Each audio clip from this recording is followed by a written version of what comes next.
Wow.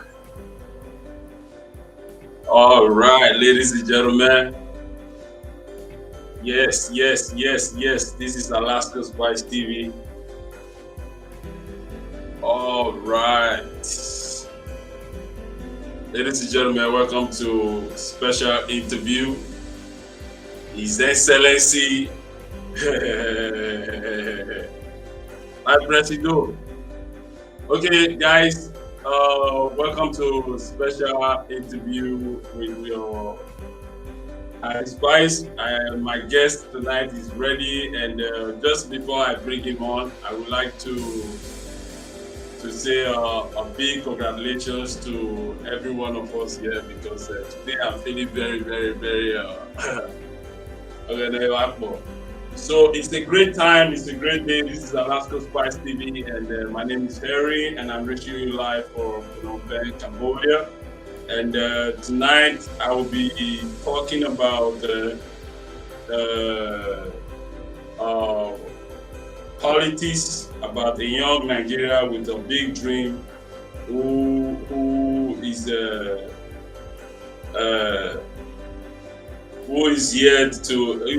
going to be my guest tonight, and we're going to be discussing a lot of wonderful things, and he's already on. So just before I actually bring him on, I would like to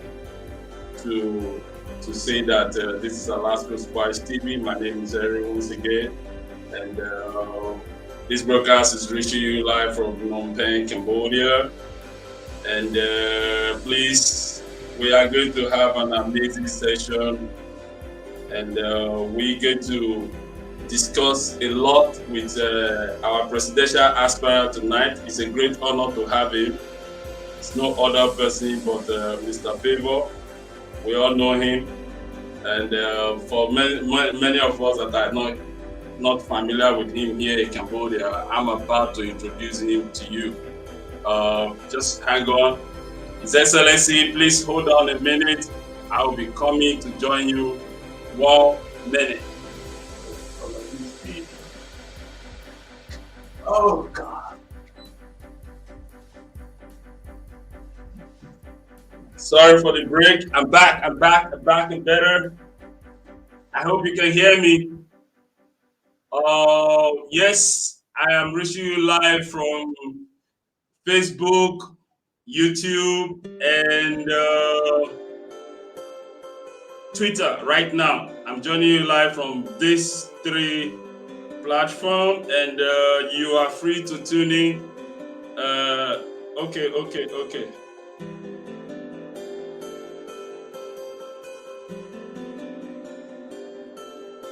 Thank God, my guest is eager to join us. He's so eager. President, hold on.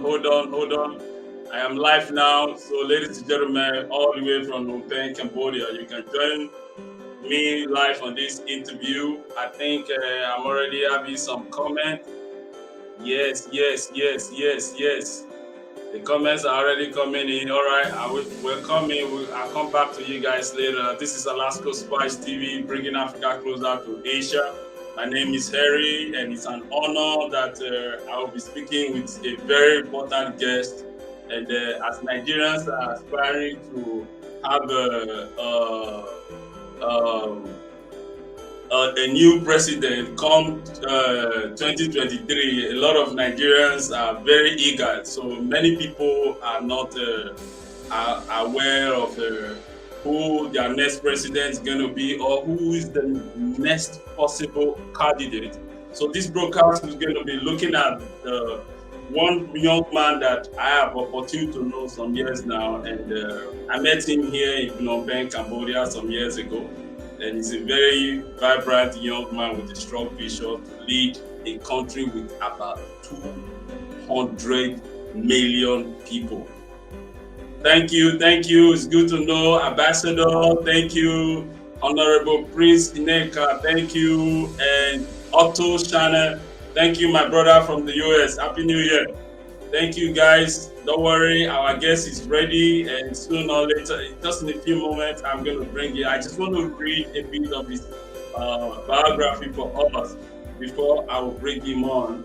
Okay, and Guys, just as you know, help us to share this broadcast to other people. We want non-Nigerians to come in and ask my guests some really important questions, because we have been looking for a young man to pilot the affairs of Nigeria.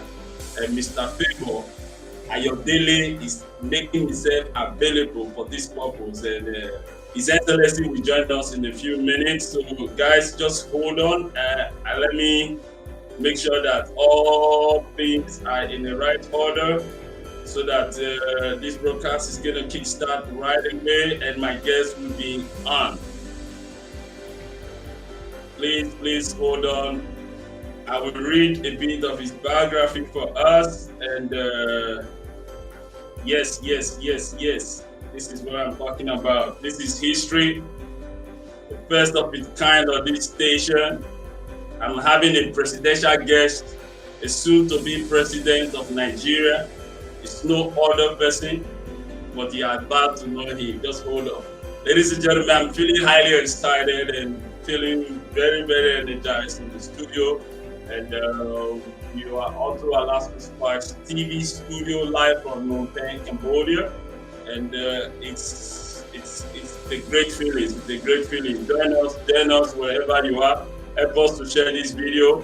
And all right, let me read a bit of my guest, a little biography of him tonight, and so that we will get to know who he is. All right, he's a man of caliber. He's a big English a lot, you know. So yes, let me read his biography. Ladies and gentlemen, before he comes on, his name is Oluwamuyiwa Favour Ayodele.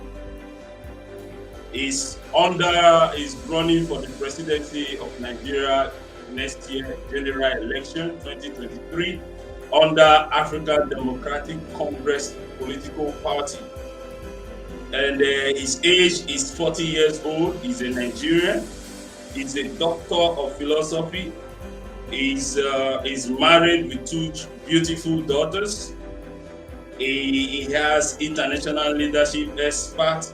He has education and business and management. He's a consultant. He's a certified counselor. He's a founder and the chairman and the president and CEO, Chief Executive Officer. He's a director of international organization. He's a multinational award winner. He's a peace ambassador to United Nations, and as well as a WOMI, worldwide ambassador of PAI, that is PAI, Goodwill Gold Ambassador to BP. He's a global SDG ambassador, UNA. He has a lot of titles: ACC, Deputy Director General, ICC, and author. He also has written a book, The Game and the Game. All right, let me bring him on because he's been waiting. Let's see what our yes. Your Excellency, sir, are you there? Your Excellency? Yes, I am. I can't see your video. Can you please come on? Hello, sir. Hello. Yeah, your video.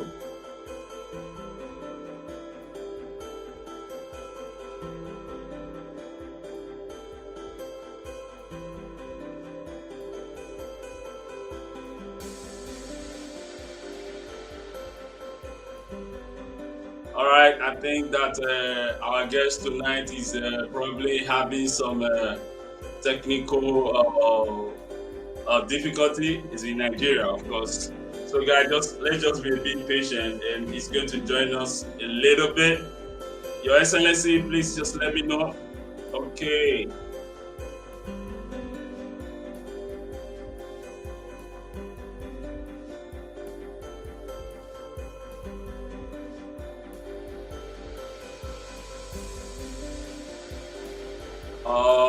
His Excellency.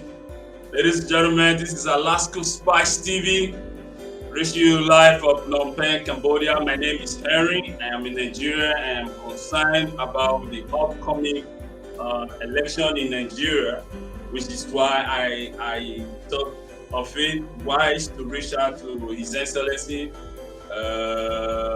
Mr. Favour, to come and Your Excellency, sir, please ensure that your camera is working. Please.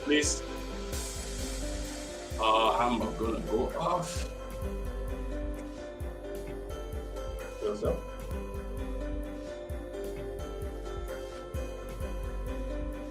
Your camera, I can't see you. I can't see your video. Can you please check, please, sir? Check. Okay, all right. I'm holding. Thank you. Sorry, guys. The guest just reached me on the phone, and it's about to go down.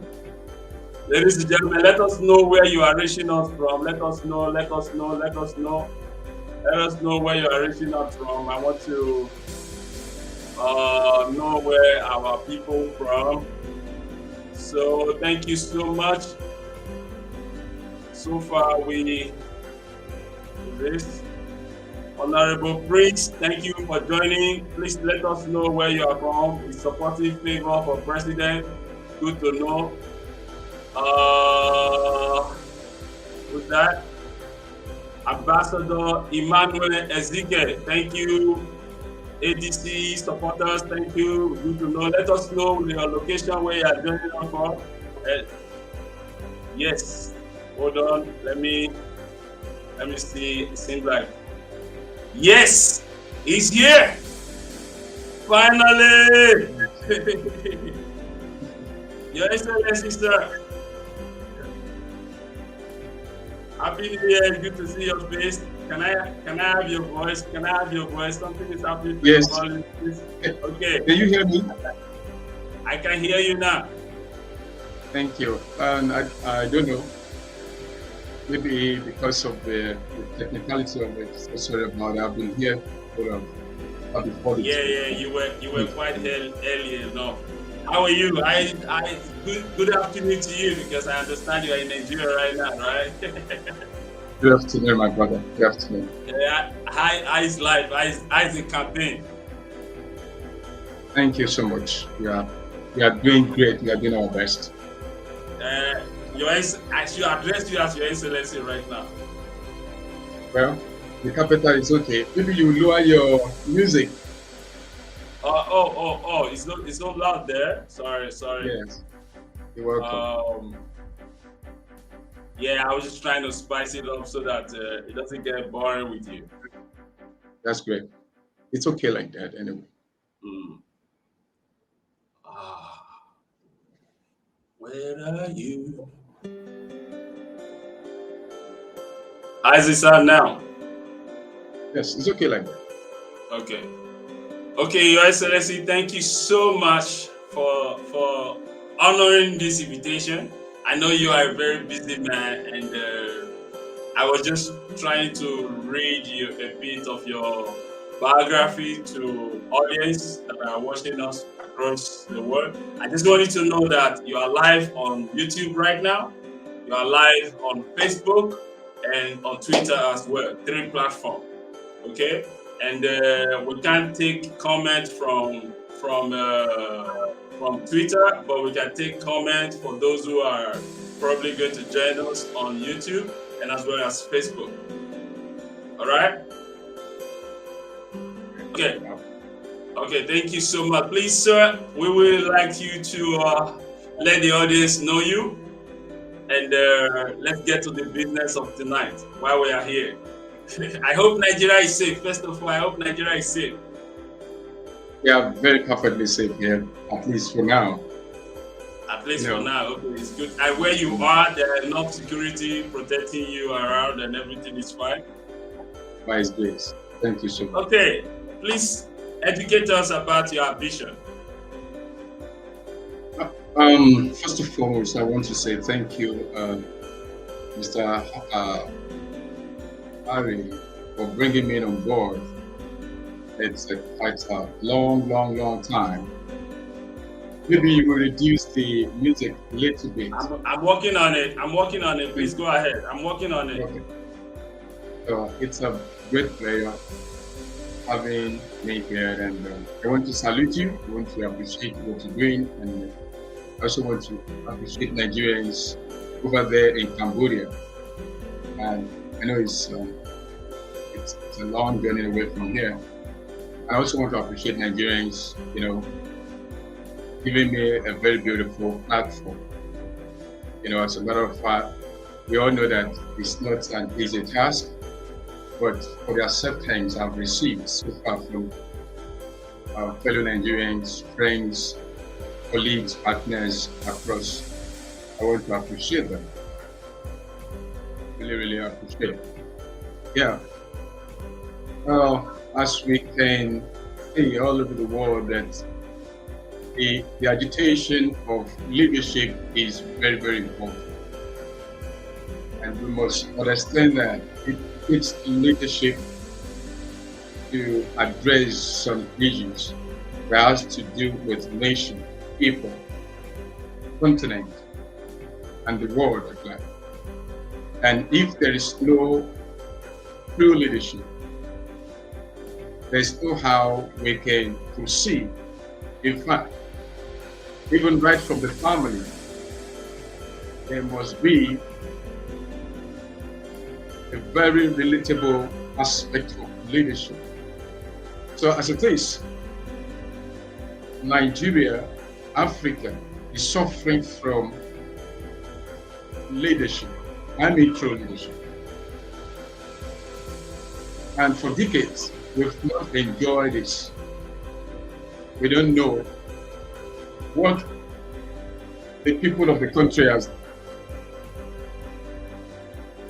done, what they have done to our so-called leaders that is making things so difficult.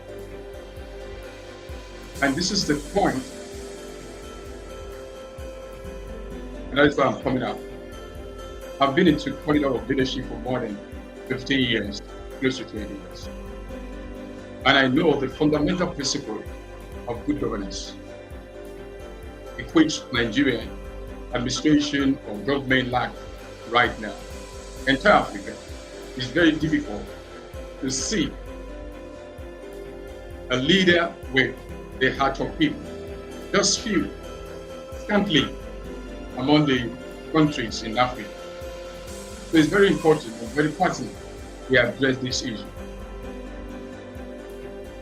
I want to appreciate my fellow partners who saw, because they have seen something in me for them to partner with me.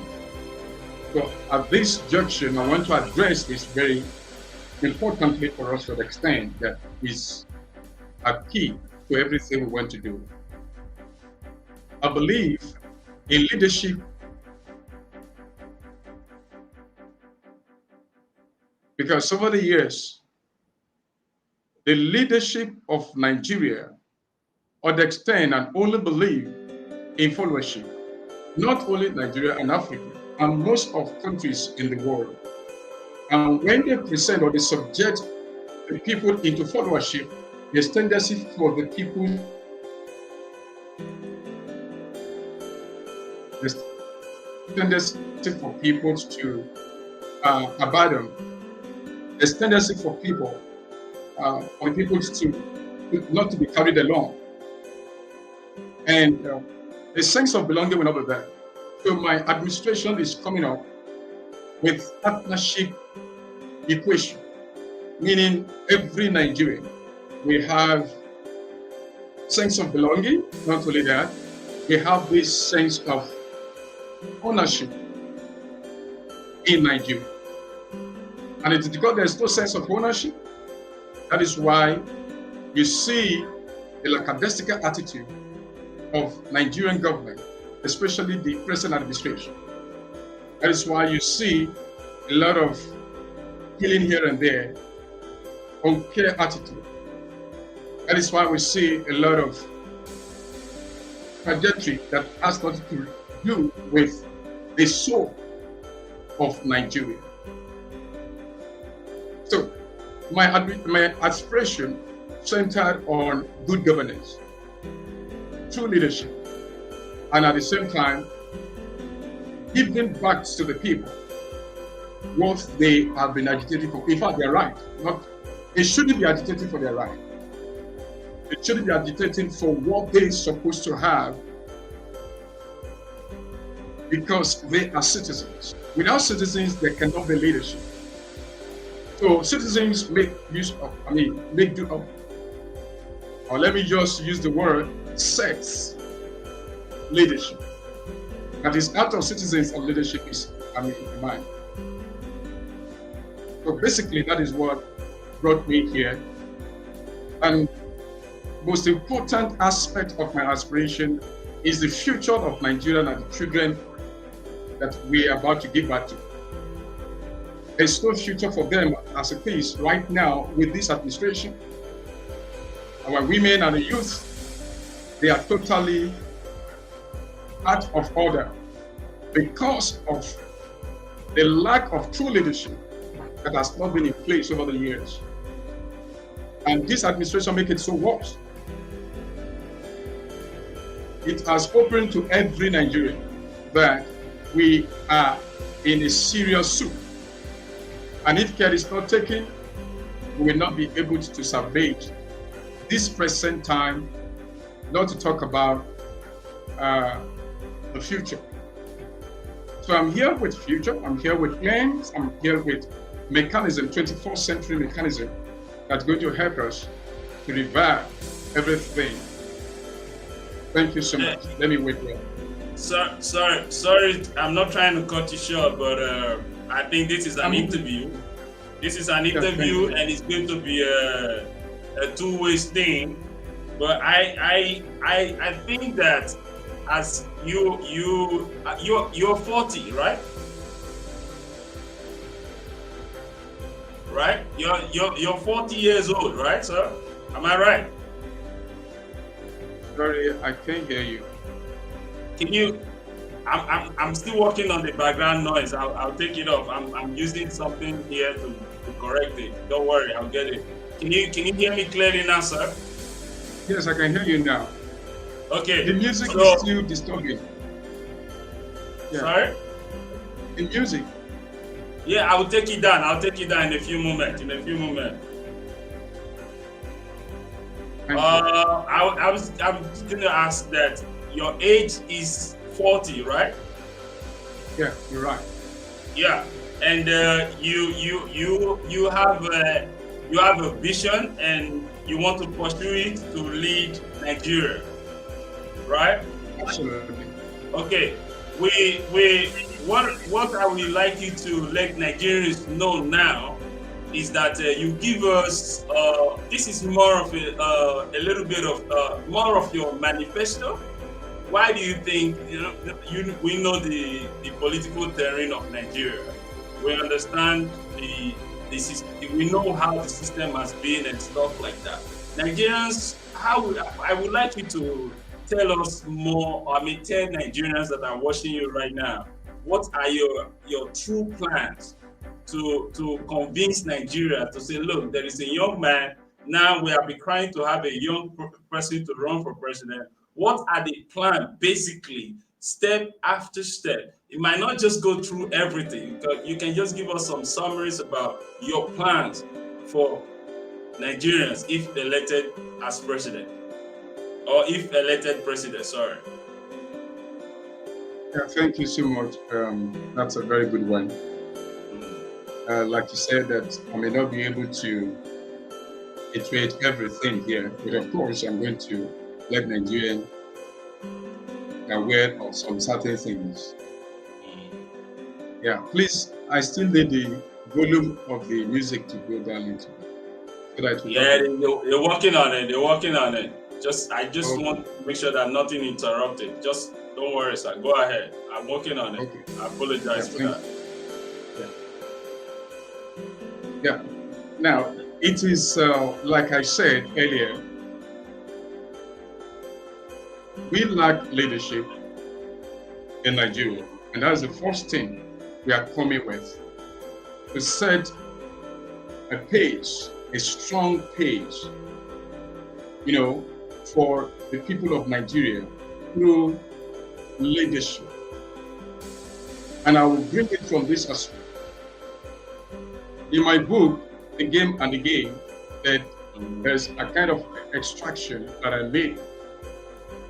And it's all about the philosophical ideology of leadership.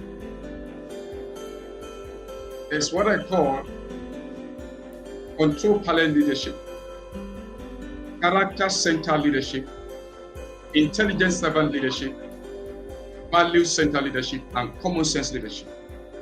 So first of all, we are bringing that into Nigeria administration. We are making everybody to be responsible, or to take responsibility of what we need to do collectively. My administration is connecting, or we connect, the entire Africa as one. Before we get to that point, it shows what I've just said has to do with the connectivity of Nigeria's geopolitical zones, ethnic groups, tribes, and the rest.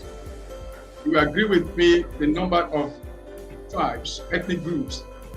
In fact, I would prefer to call them ethnic nations, because that is the kind of the aspect, the big aspect that some people don't want to talk about.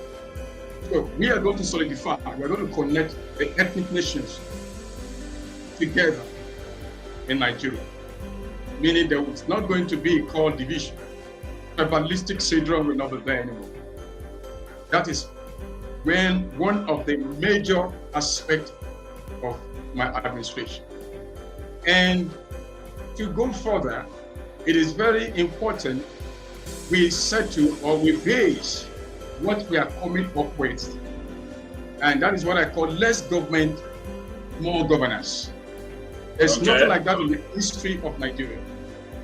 Meaning activating the human capital, activating the economic capital, activating the political capital, activating the technological capital, the psychosocial capital, activating the resources we have in Nigeria is so much that we are creating economic paradigm shift. Economic paradigm shift. On this terrain, we are going to build a very strong agency, which I call Orientation Intelligence Agency, which is going to be the largest or the biggest agency in Nigeria and Africa. Because as it is now, Nigeria or Nigerians, they are already out of the perspective of the dignity that they bear, that they have, that they carry. So we must start from there, reorienting ourselves into value that must be in place, from state to state, from region to region, down to local government, down to board, and the rest. The indigenous people of Nigeria must understand that they are true Nigerians.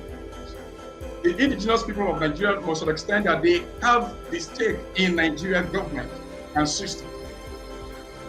The indigenous people of Nigeria must understand that they are more powerful than even the government.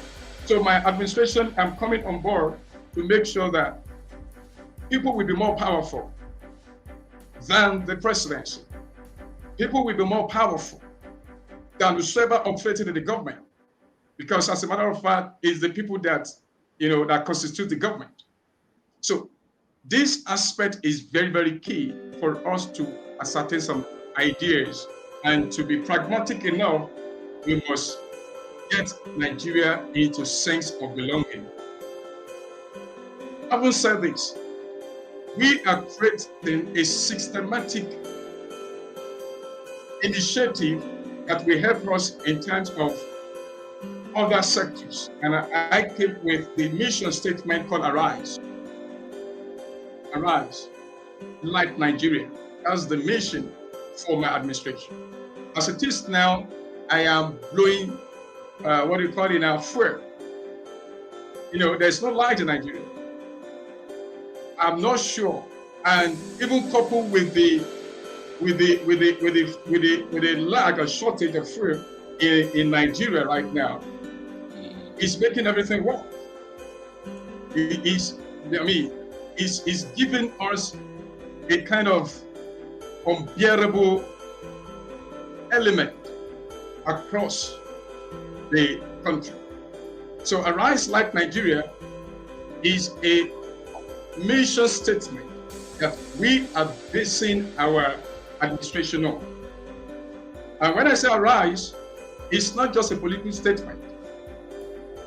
Arise is a call to service, a patriotic call to enact and to activate what we really need to do collectively.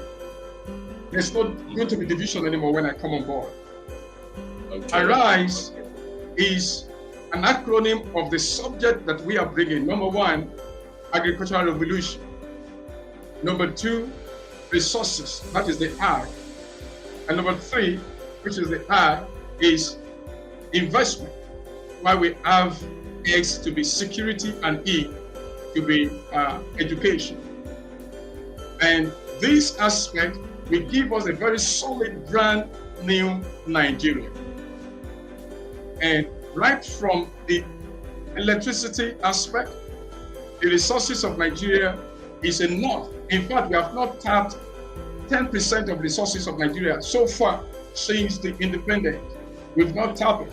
So we have very powerful, sophisticated individuals, professionals that are ready to work with me, not to work for me, to work with me in order to achieve what we have for Nigeria. So that is the basic thing that we need to understand, and we are bringing on board. Thank you so much. I know you have other questions to ask. Let me pause here. Thank you, Mr. President. I apologize for the background sound. I'm still trying to work on it, but I don't want to interrupt while you're talking. So, but I'm sure we have a bit of more time, so I will still get on it. I appreciate the fact that I have a lot of questions for you, and I also want to let the audience know that anyone who has some questions for His Excellency is free to put it on the comment, and we're going to have a comment section where he's going to take the comments of everyone, the most ones we can actually attend to, and we will make sure that it attended to all your questions. And Mr. President, let me just just a few. I think some of your supporters are already here. We have someone here. Look at that. You have Honorable Prince Dr. Favour AYODELE for President 2023. You can see that. You see those comments? Thank you so much. Yeah. So a lot of. So I just want the audience know that you are part of this conversation, and a moment is coming where all your questions, in case you have questions to ask Dr. Favour, please feel free to write them, and we will take all your questions. We appreciate you, and I want to say here again that we are live on 3 platforms right now. We're live on Twitter, we're live on YouTube, and we're live on Facebook. So far, we have one person from YouTube, Just Auto Shiner. Just Auto Shiner is a brother from the US, and he's interested in knowing and listening to all you have to say, Your Excellency, sir. And there are other people that are going to tune in. We have people from Abuja, we have people from here in Cambodia, and as the conversation gets more interesting, more things are going to come in. So, sir, why do you think you are the right person for this job? That's a very beautiful question. Right from the onset, I believe that it is a purpose-driven vision. I'm not here to take to put into an opportunity or to be an opportunist like others are doing right now. but to fulfill a purpose.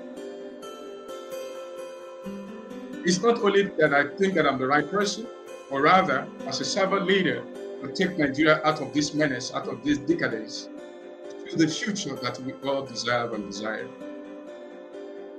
I believe I have people that God has raised, very wonderful individuals across the globe that are working with me, and they are ready, selflessly, patriotically, pragmatically, establish the true leadership and the true identity of Nigeria. If you look at it, right now we are not having the real individuals that are coming up on the political terrain of Nigeria. We are having fake and rogues. We are having people that have been recycling themselves over the years. We are having people that are selfish, with nepotic syndrome. We are having them tribalistic individuals, people that don't even have the interest of the masses at heart. We are having this set of rulers, and they want to stay there. So let me bring this point that Nigerians are tired of these roads. Politicians, I call them. They have looted Nigerian and Nigerians to zero, because the money that they are using, it's called ours. And they still want to be there again. So we have to stop and call a spade a spade. And the second part is that the political power that is parading itself like masquerade on Nigerians like siege. They have exhausted their kind of ideas to salvage Nigeria. Nothing in them again. They don't even have solution for the present problem, let alone creating a future. So number 3, I think it is a right time, and as a matter of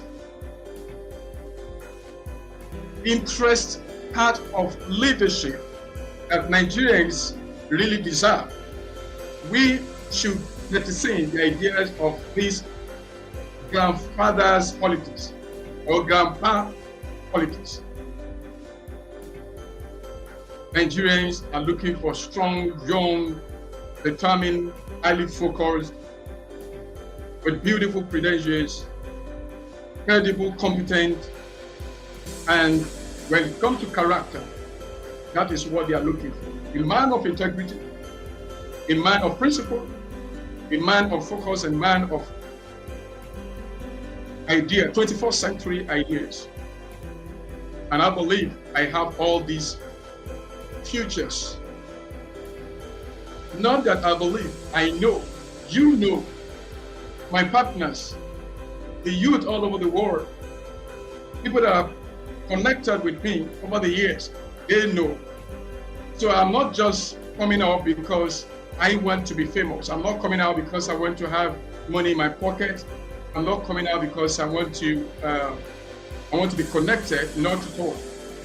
This is the right time for Nigerian youth. One of the things that I believe why I am so the main face of the youth is because all my administrative mechanism centered on the youth and women for our children's future sake. 75% of my program is centered on the youth. Why the 25% will be given to the elders that are still able, but they will take advisory role in my administration. So the 75% that belongs to the youth are for youth and the women. So when I'm talking about the youth, I'm talking about both genders. And if you look at the administration of Nigeria right now, the architectural system of Nigeria does not give room for women to operate. Neither there is a room for the youth. And if you look at it from the bottom to up, or from the bottom to up and up to bottom, youth has been the one engaging 24/7 back to back. But why are they not given the leadership as it should? Why are they not calling them into leadership role? That does not mean we don't have few individuals, scant individuals, 0.1% so-called youth that have destroyed their own personal image, not the image of the entire world. You are one of the great youth doing exploit in overseas. And you know what I did when I was there. There's no single time I have a bad record. Nigerians can go to Cambodia today for like how many years that I've left the place, I still have a very brilliant record. So it is not that I am the right person. It is not that I'm the right person only, but also someone that has what it takes to drive and to shine the light, because there is always light at the end of the tunnel. My brother, this is an intentional thing, and I'm here by the grace of God, with all humility. I am presenting myself. I've laid my life down for Nigerians to have a better future with strong mechanisms. And I've connected myself all over the world. And I believe that it is high time to change the narrative. Thank you so much. Thank you, Your Excellency, sir. I think that Nigerians equally are tired, and we want to change the narrative. We want to. We hope to see that there is a new political terrain, and there are new faces, and most importantly, there are people that are vibrant, younger, who understand the millennial need and stuff like that. I think it would have been much better if we asked about your background. Though earlier I read a bit of your background for people, and I understand that you are an ambassador to the United Nations. Since when? Can you tell us a bit about that, sir? Thank you so much. Since 2020, precisely. It has been so awesome. Yeah. Are you basing your question on the ambassadorial or my background now? Just a background. Just give us more knowledge about your background in general. In general, okay. Thank you so much. I appreciate that question. Yes, this is me, and popularly known as the carpenter. And yeah, you should tell us how come about the name, the carpenter, because usually the carpenter we know is the bricklayers and the stuff. People want to know, why is this man calling himself a carpenter? Why will a carpenter come and rule a country like Nigeria? You know that. Yes, it's good. And we are all the carpenters anyway. And it is very good to do that part of carpentry work. Yes, I'm called the carpenter because it's a divine thing. It's a mandate given to me by God for the nation and the continent of Africa. And you know what they do, what the carpenters, what they do. They fix, they build, they beautify. So basically, there's nothing different from my own futures being called a carpenter. To fix, to build, and to beautify the country and the continent. And also a part of the global value that will change the world positively. Yeah, I grew up from Oyo State. I'm from Oyo State, by the grace of God. But I used to say that I'm from two states. Why I used to say that? No, sorry, Your Excellency. Please do not confuse us. Where exactly in Nigeria are you from?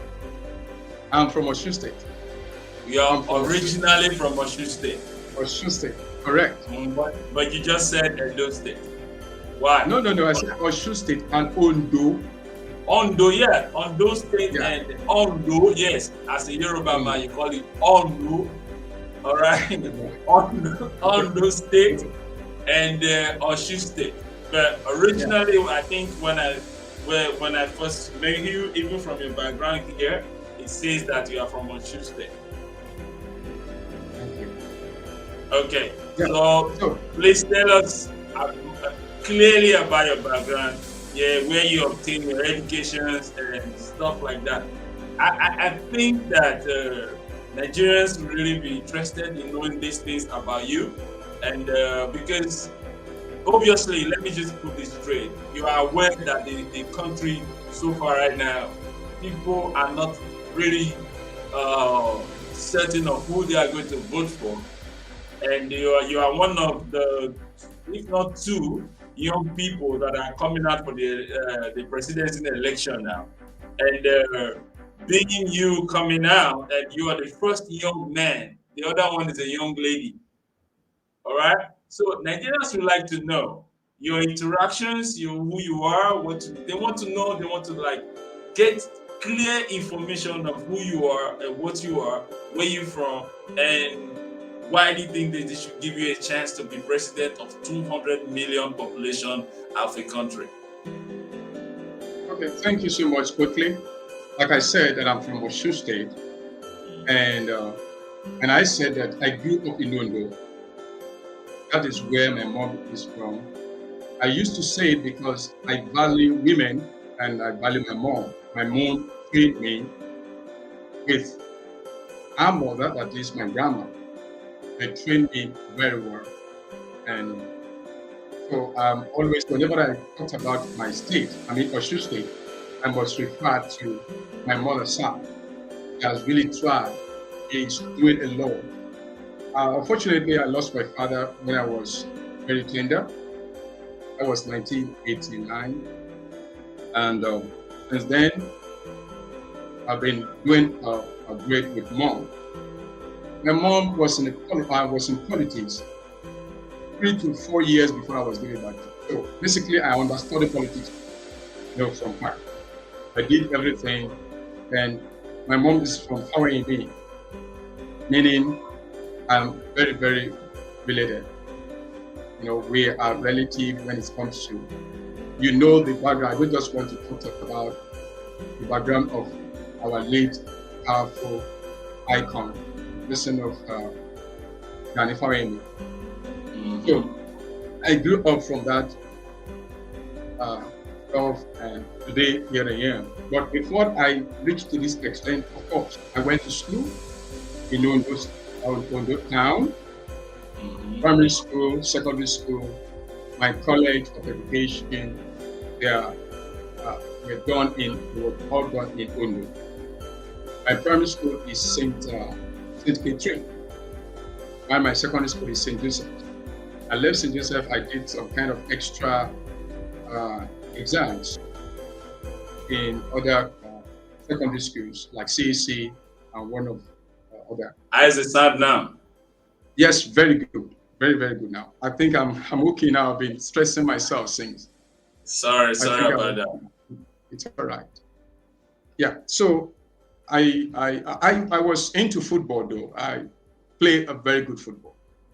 And yeah, that was what brought you to Cambodia, right? That was what brought me to Cambodia. And I played for my town. I played for my Ondo West, and I played for my school when before I left. And also I played with the team, Nigerian team. Most of Nigerians didn't know this part of me, but not that I play in their tournament, but rather what we were planning to do. That was Nigerian 2004, 2005, with some sincere, but I discovered that there's no how I can continue with them when there are a lot of issues. So we left and I went to Cambodia. So I did a little work over there, which and some Nigerians in Cambodia, they can bear me witness. You also can bear me witness, and that is why I call it a divine thing that you are interviewing me today. Yes, proceeded. It's an honor on my side, sir. Thank you so much. And I proceeded my school. I did my my degree in theology. I did my master's in Bible. In Christian counseling, while my PhD in Christian counseling. It's an extension school from Bible University in Colorado, United States. The extension is in Ibadan there, so I did all my programs, there. And by His grace, I'm a licensed counselor, and I'm also an ordained minister, licensed as well. So I grew up and I got married beautifully with wonderful woman that I don't know how to quantify. I don't know the word I'm going to use for her. So she, luckily to be a Ghanaian, And I remember when I was in Cambodia that I heard the lead that asked me to go to Ghana and wait for him. I never thought that I'm going to get married to a Ghanaian, you know, but today Love goes everywhere. I tell you, but today we are happily married for the past 8 years. We're going to a 9 year of marriage. We've never had a better yesterday. It has been so awesome. We got married with two beautiful daughters. I'm so glad that the life, even though generally it's not easy out there, especially when you are a Nigerian. If you are a Nigerian, then you can be any, or you can be any country person anywhere in the world. If you can survive Nigeria, you can survive anywhere. You can even survive under the ground if it is possible. The situation of this country has made everybody to be like, oh, we are like stones. We can turn anywhere. So I appreciate this opportunity, and Nigerians are giving me this platform to be their servant leader, to govern and to manage the resources of Nigeria.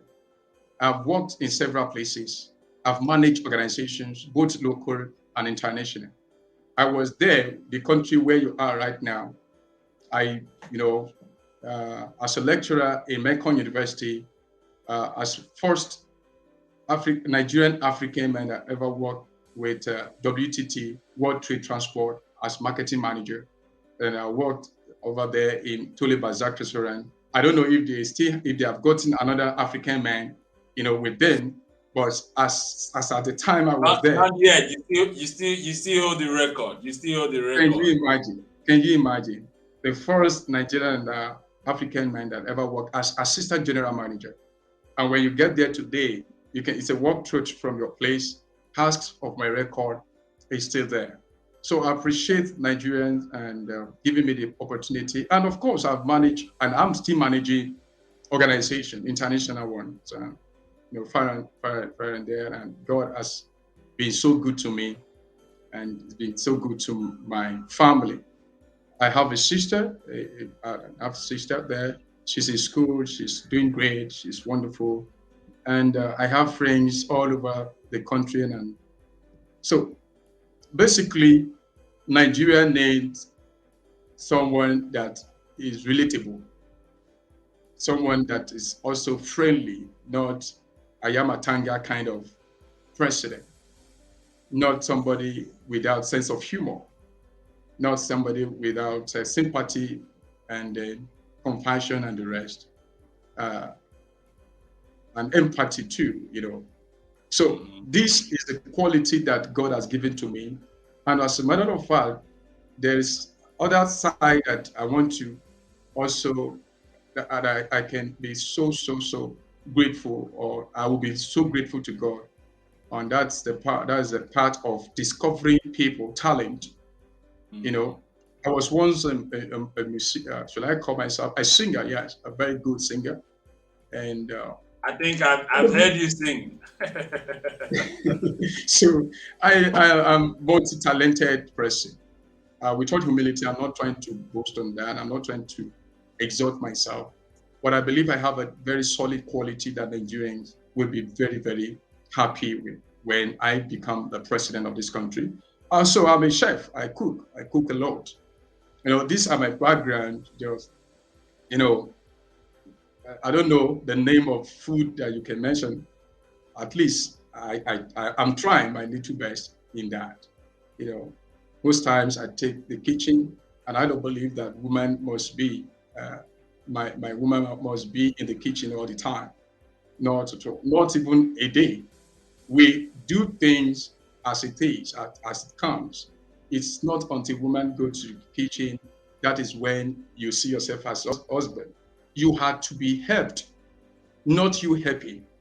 So when we are talking about uh, being a very good husband, and also a father, I can give myself a wholesome credit, and I'm not mind saying anything here.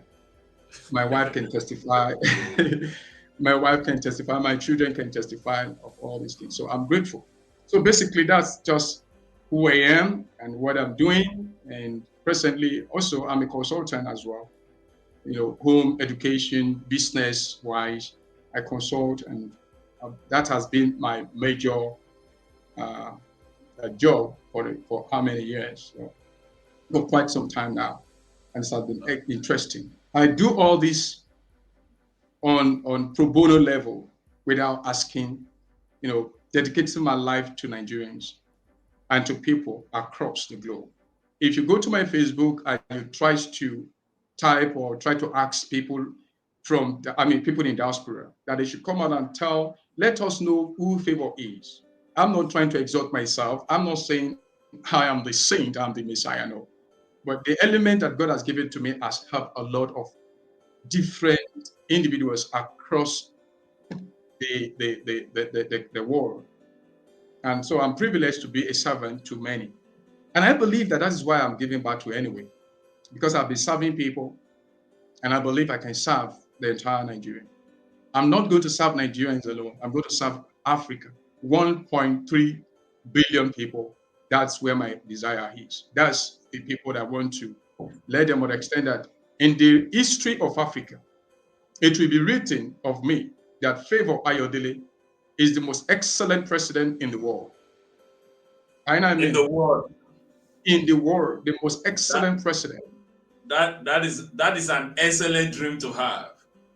I'm saying it intentionally, and because I'm laying my life on the line on this. Everything about me is for people. Myself and my wife, we sign about this. Whatever thing that happens to me out there, so be it. Nigerians must have a leader that can lay down his or life, and that is exactly what Favour is doing right now. So I'm not afraid of anybody. I'm not afraid of the terrain. There's nothing even in the terrain. There's nothing there. The recycle politicians are even afraid of us. And that is one of the things we want to get Nigerians to understand, that we are the one that should give them a threat. They have no threat in them, nothing at all. Remove their money, nothing left. So You that's just you me. yeah, you're sounding quite confident, but I'm just gonna ask you, how confident are you for this race? My How brother, confident? if How there is confident something, are you? if there is something like 110%, 1,000,000%, 1 billion%, I am extremely confident about this. And I know what I'm talking about. I'm not here to cajole Nigerians. I'm not here to speak grammar. I'm not here to demonstrate kind of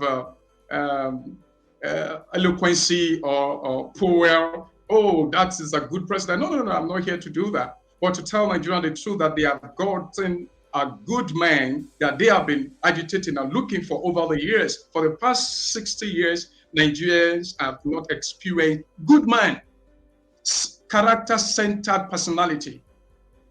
They have not.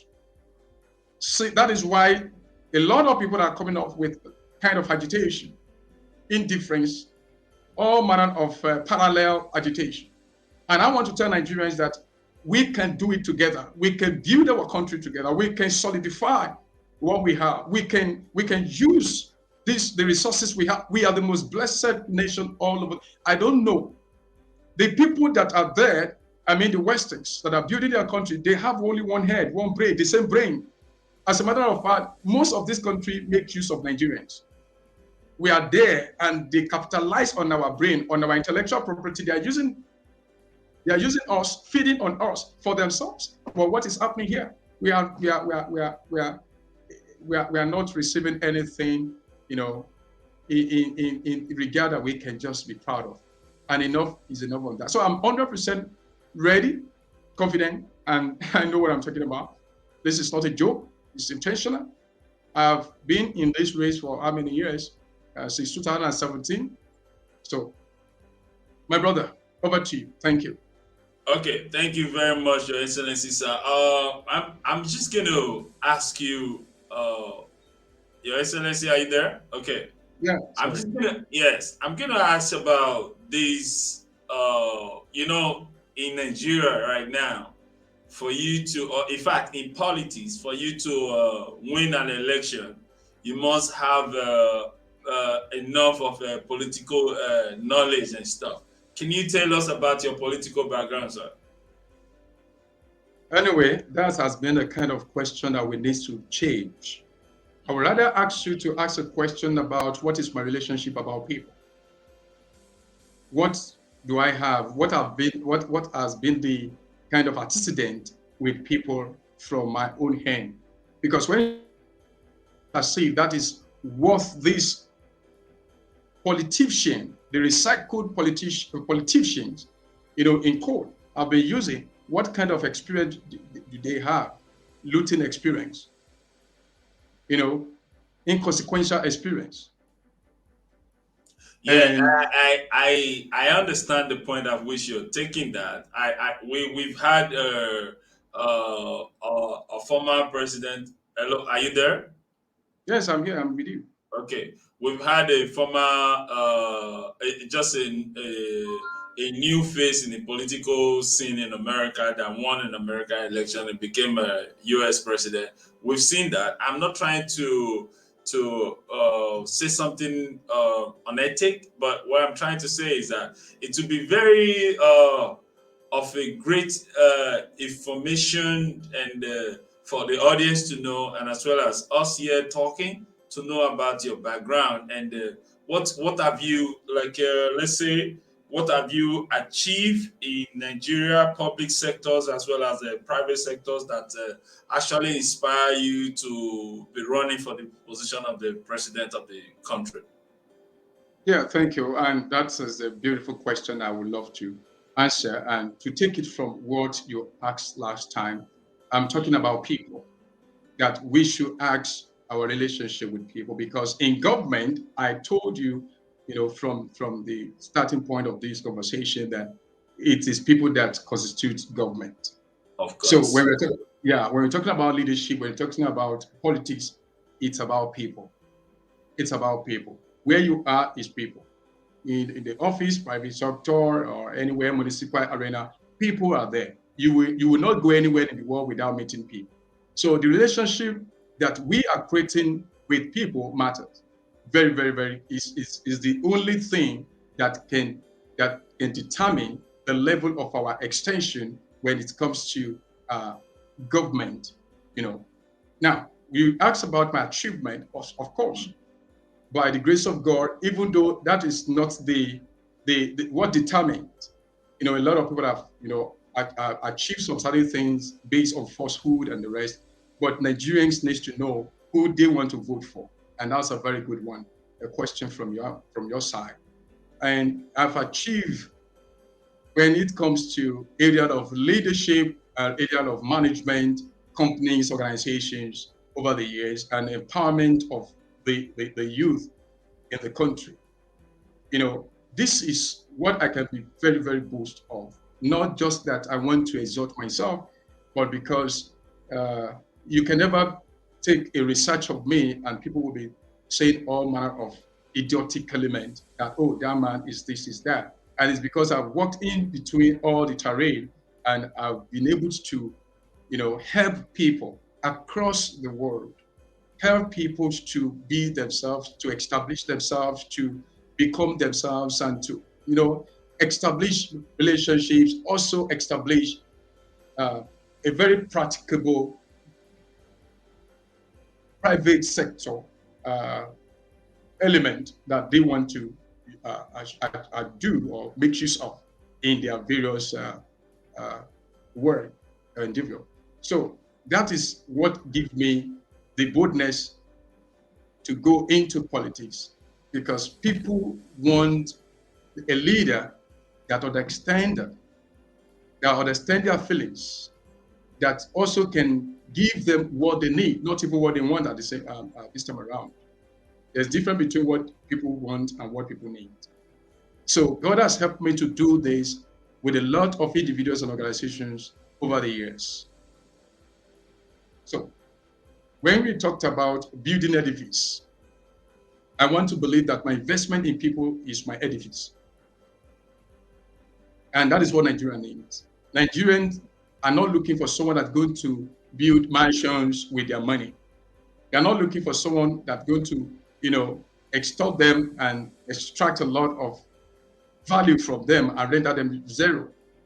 I would rather put my life on the line at the detriment of my life, at the detriment of what I am doing, than to jeopardize the interests of people or than to, give them a kind of second thought. So that's been my life, a sacrificial element of me over the years. I've been working tirelessly, helping people, building lives, raising leaders, mentoring youth, and of course, the children as well. Most times when some people send me an errand and be like, oh, why is he doing that? Well, he shouldn't have, I'll just say, no, I have to do it. I have to do it. This is why I'm giving back to. This is why I am on earth. This is my purpose, to serve and to empower people. Not only empower, not the kind of empowerment that the politicians in Nigerians are doing, but to invest in life. So thank you so much. Thank you, sir. Did something happen to your video? I can hear you clearly, but I can't see your video. I don't know. Can you please check? Can you see me now? Still the same. Still the same. Still the same. What I'm saying. Um, Can you see me now? There's no video here, but your face is right there, and maybe you should check on it in a few minutes. Okay, ladies and gentlemen, you're on to Alaska Spice TV, and my guest tonight is Dr. Favour. Dr. Favour Ayodele. He's joining me live from Oyo State in Ibadan, and he's a young man of 40 years old, Nigerian, who has the aspiration of leading the 200 million population of Nigeria in a coming election. And he's here to tell us why Nigerians should give him a space. That is a photo of Dr. Favour. And a while ago, he was trying to tell us about his background and stuff like that, and why Nigerians should give him an opportunity to serve and to govern and to make sure that the political terrain of the country is revived and the Nigerians are having a new sense of hope. And we would like to know more from Mr. Favour once he's connected back with us here. And I know that you can hear. I know, Your Excellency, I know you can still hear us, right? Yes, I can hear you, but you can't get to see me. No, the video is still down. I don't understand why. Okay. Should I disconnect and reconnect back again? Maybe that would be better for a moment, please, sir. Do that. Okay. Okay. So, ladies and gentlemen, let me just take a moment to. We are discussing a very, very important issue. Not because I know Dr. Favour, but the reason why this interview is happening because Nigerians are obviously confused of who they should vote for or they are going to vote for in the next presidential election. And Nigerians across the world have been asking themselves who is going to be the torch bearer for the 2023 election, who are they going to vote for and order. And Dr. Favour has made himself available and is here to appeal to Nigeria. He's been going around on radio and some other televisions, as well as local bloggers, and as well as other international. Actually, he's getting recognition on the international media as well. And he's asking Nigerians for him for a chance to be a president of Nigeria. And I'm in this platform. I am passionate about the politics of Nigeria, and especially who is going to be the next president of Nigeria. So when we talked about things, we shared view before now, and we'll be doing some things. And he made it know that. He will be running for the presidency. And the last time I was home, I met him and he declared his intention to me. That was many years. Okay, I think your video is okay now. I'm going to bring you on, sir. Yes. You're sweating a lot. Light no data, I'm okay. please. I'm okay. I'm not sweating. I'm okay. The Probably because of the sun. the rays has not. I think it's the sun. It's the light rather. Uh, the sweat on your face is like the race has not started yet. Too. Nigerians have not even started asking questions. I hope you are ready because I'm a lot just of a lot of it's bombastic and anyway. pushy. It's good to sweat, but I'm not sweating actually. Maybe because of this the light, the rain. But I'm Okay, okay. okay. It's even good to sweat, but I can't go to that route uh, of kind of pleasant sweat. I want to be jumping. I don't want to. The purpose of this is for Nigerians to know your face, to know that you are running for this. And I'm not just going to talk too much about so many things, but I'm going to ask you about the current situation of the country now. The current situation of the country. There is fuel shortage. There is, in fact, there are so many things, insecurities, and all that and all that. How aware are you with the situation of the entire country, not just your southwest? I'm talking about the southeast, the south, the north, and all. How aware are you? How confident are you with the situation of the country nationwide? And Well, how connected are you to all these people? Because being a presidential candidate, it's expected that you have networks across all these regions in Nigeria. So I would like you to tell us, please. okay. Thank you so much for that. Of course, I'm well connected, and I don't just want to be connected without connecting the people. That's basic, the basic thing that we must take from this conversation. The situation in the country is not palatable. Nigerians are tired of these recycled politicians. And the reflection of it is what has created the manage, the decadence, right from the aspect of the killings.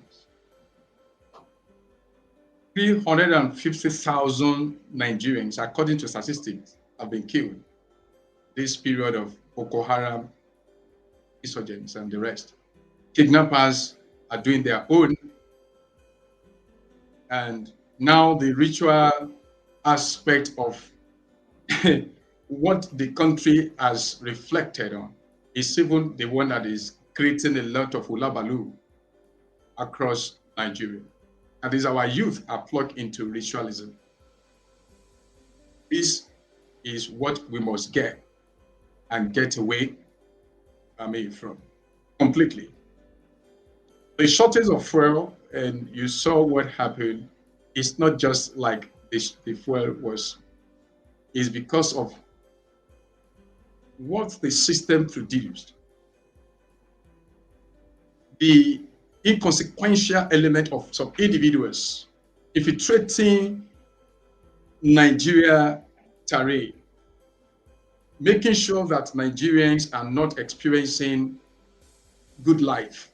So they are frustrating everybody. Before I talked about fuel in little further, the killing is the one dividing Nigeria as it is now, the insecurity. The economic cobweb is also because once there is no protection of life, how would the country thrive? when it comes to economy. And that is why agitation of Nnamdi Kanu, Sunday Igboho, and the rest are coming on board, because the system failed to understand the feelings of individuals, understand the feelings of its citizens. That is what the system has brought upon Nigeria, and we must, do away with it. So my administration is coming on board. Just like I said, I'm not only connected, or I don't want to be connected with the 6 geopolitical zones, but rather connect the geopolitical zones together. And that is why I'm coming up with debatable and approved constitution, new constitution, for Nigeria and Nigerians. Because it has been like a gladi among the people from several individuals and the ethnic stakeholders that the constitution of Nigeria is like a scam. So we must give, and I'm running with people-oriented policies. We must give to Nigeria and Nigerians what they really, deserve or desire, what will benefit everybody, not on a separate level, because I don't believe in cessation. I don't believe in that. I don't believe that we can separate, then begin to deal with the problem. Why are we separating? We are separating because of the inconsequential element. These politicians that are using us against ourselves. That is why they want to call on separation. And it's unconstitutional to raise a flag of your nation inside a nation. Are you with me? So we must address this, and people must understand that we can build this together. There is a unity. There is a law. A power in unity. There's power in togetherness. So one of the areas that we must also address critically is because of the impunity that has infiltrated Nigeria. The system is so bad, so corrupt. So Nigerians are looking for a leader that will be able to, checkmate all these things, all these cropping foxic things that have, penetrated us as if we are animals. We have to do away with that. So our government is coming up with a very strong policy, a very strong mechanism that will connect all the dots, that will rebrand Nigeria, that will give us a new face, that will give us a true identity, or let me just say a real identity of who we are. So that's aside. The other part is the economy, that they don't even have a sense to revive. They don't have the mechanism. They don't have the system that can do that. And if they do, why are they not putting it in place? And that is why I'm coming up with 5 cardinal powerful points as an agenda for both the youth and Nigerians as a whole. Well, what are the 5 cardinal agenda for the nation? What are I said arise, agricultural revolution, resources, investment, security, and education. Okay. That is why I'm very, very sure of my aspiration, different from what other political aspirants are campaigning for. They are just copy and paste for themselves. Well, we are so unique and so determined. We are presenting a futuristic plan for Nigeria. Nigeria right now, you agree with me that we are 213 million statistically. In the next, in 250, we will be 401 million. Africa right now, we are 1.3 billion, while in, nearest future, like 50, will be 1.7 billion. So what is the plan for them? What's the plan for this? Are you giving census statistics, or is just a forecast? Of course, a forecast, and it is relatable. It is very, very obvious. Last 10 years, you will see the number of Nigerians. You will see 20 years ago, how many are we? And so based on that and the rate of the birth rate in Nigeria and Africa, you can easily come up with that and say, okay, in this year, of course, experts are the ones dealing with all these numbers statistically. Not just that something I came up with from my own head, of course, studies and the rest. We've come up with facts and figures that has to do with all these things. That will give us where we are going and what we need to do to put the mechanism in place. So the situation is so bad. Nigerians are tired, and that is why I call the previous and the present administration to be a snake with two heads. That is the political parties that Nigerians are tired of. So I am with a party now, the credible alternative one that Nigerians will really, really love because they have a vision. They have what it takes to drive the system. Coupled with my own vision, coupled with what I am bringing, coupled with the team that I've been supporting tirelessly, over the time that we started this, they are let me just say, let me use the word of people, men, they are too much. Mm-hmm. So, yeah, so that is what we are coming up on board with. And I'm very grateful that I have my team with me. I'm very grateful. Now, come to talk about the youth. Okay, you wanted to ask a question. Yes, how prepared are you and your team? Because I must tell you, I think I need not to say because you are aware of the weight of the country you are vying for the #1 seat for. You know the political guns and the political cackles and the rest of them.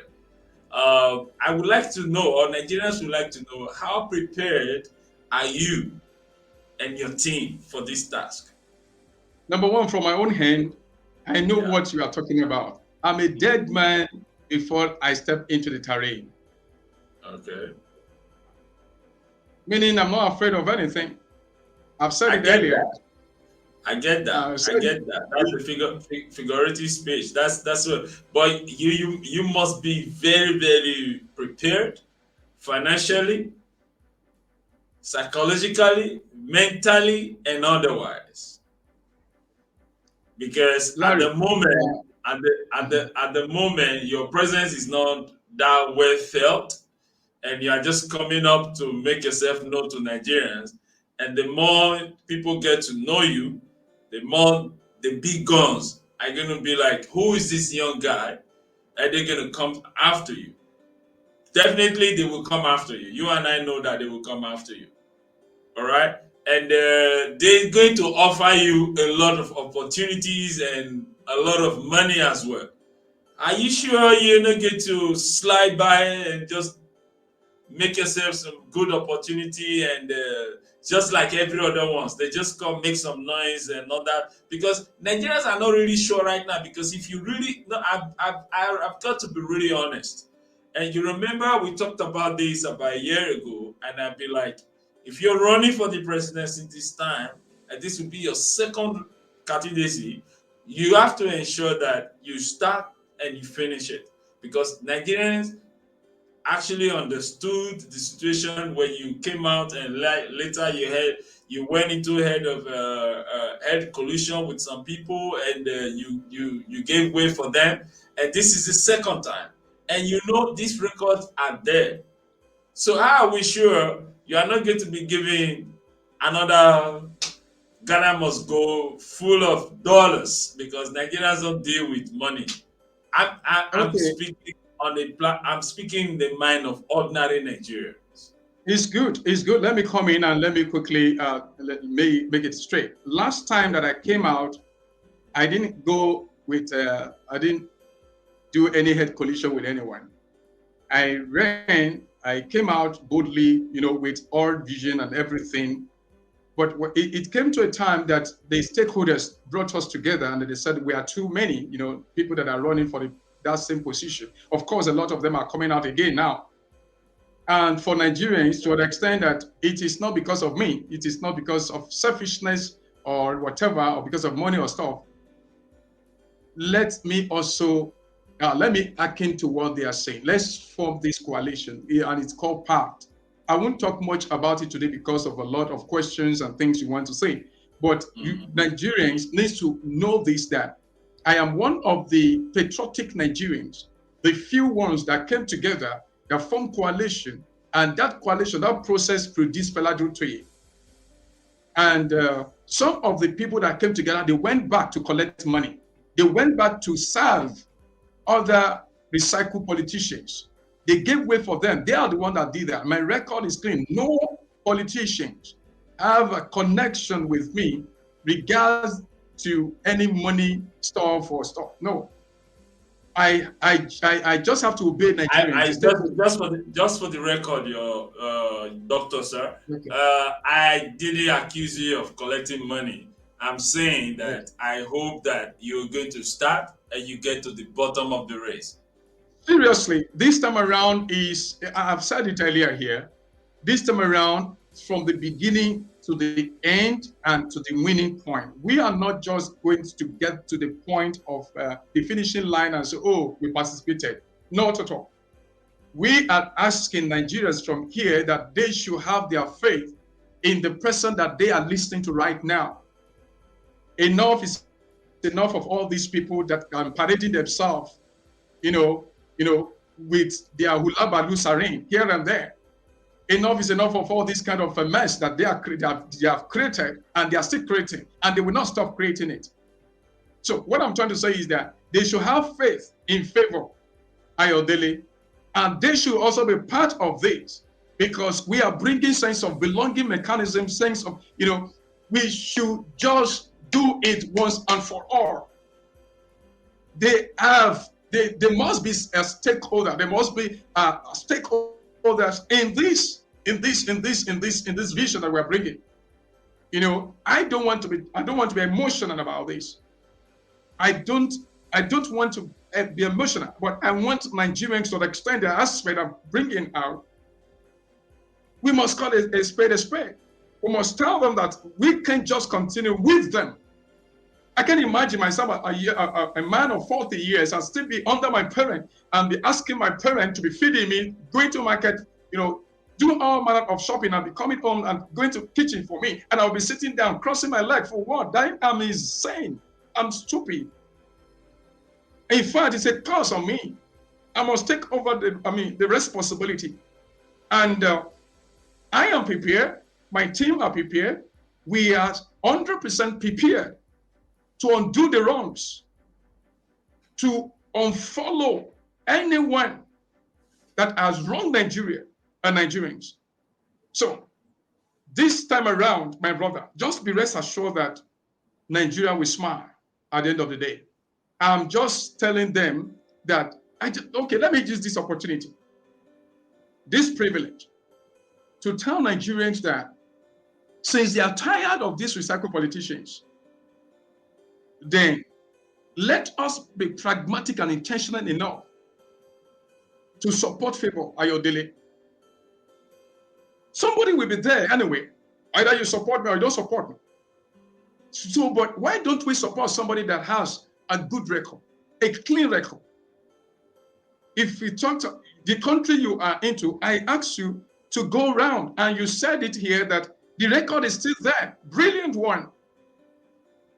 Let all the organizations across the globe that I've worked with, let them come up and say, Favour duped them, Favour did this, Favour did that. Then I will gladly say, oh, and let them bring out the evidences. In terms of that, this is just the beginning. The race have not started for you. This is just the beginning. I'm just trying to tell you. Yeah, a lot of honest accusations are going to come. A lot of fabricated allegations are going to come. So I am very sure that you are prepared for that, because there are some demoralizing things people are going to say. You know how politics is in Nigeria. But as a young man, I know that before you decide, like you said, you and your family made up your mind, and you all have a collective decisions for this race, for you to run for this. What I see here is that as a young man who is under 50 or in early 40, you have a age as an advantage on your side, because Nigerians are crying for a younger person to be their president, to lead them, in order to bridge the gap of the old age and the jet age which we are in right now, which clearly that the leaders we have do not actually understand the needs of the youth. And where do you come in terms of the youth? How do you what exactly in details? Can you just give us some explanation on that, or what do you have for the Nigerian youth? Because obviously you can see now that people, young men and women, are running away from the country, and the police brutalities and all kind of things that are happening to the Nigerian youth. So the Nigerian youth as well, they have lost hope in the system and as well as the leadership. So how exactly are you going to handle that? Thank you. I've said it earlier. Thank you, Mr. Harry. I am the face for Nigeria and for the women and the children. And that is the most important thing that I'm so glad. And one of the most important thing about this aspiration I'm very happy about. None of the aspirants coming out now have my program, none of them. Because of the team that I'm working with, because of what we have been doing over the years, we have what it takes to deliver Nigeria from this mess. Nigerian youth, you will agree with me, we constitute the larger part of the population, 65%. So having said this, they should be in power, they should be in every nook and cranny of the government. And that is the statement that I made as my ideology, the political ideology that I made last time: less government, more governance. And I said it then that we are coming up with 75%, slot for the youth, from the presidency to all the ambassadorial countries all over the world. Youth will occupy the place. I'm talking about youth. I mean the men, the male and the female, the women all over the world. I mean, Nigerians all over the world. I mean, I'm talking about now the diasporans, and here they are going to constitute that. Do you know what it is? There's no politician that, I mean, the aspirant that has this. None of them. The councillor will be considered by the youth. They will do it. They have what it takes. Technologically, we are there. And I was expecting a question of how we are going to revive the economy of this country, and that I've laid down. Youth are the one that's going to do that, because technology is the one that owns the future. Yeah, so we're going to go to the economy. The questions on the economy are going to go, because briefly, Your Excellency, sir, we're going to touch few areas: the economy, the insecurity, the unity of the country, and the new phase of the political system of the country, as well as the foreign exchange and the foreign mission. Because obviously, you and I understand, or we know, that there is a terrible or a very terrible reputation of Nigerians in the diaspora. So how all those things, we're going to look into them briefly before before the end of the interview. So I just want to I don't know, I just want to pamper you. I mean, bombard you with too many questions at the same time. So I want you to have a little space to breathe, so that, and in case, I hope you have a glass of water, because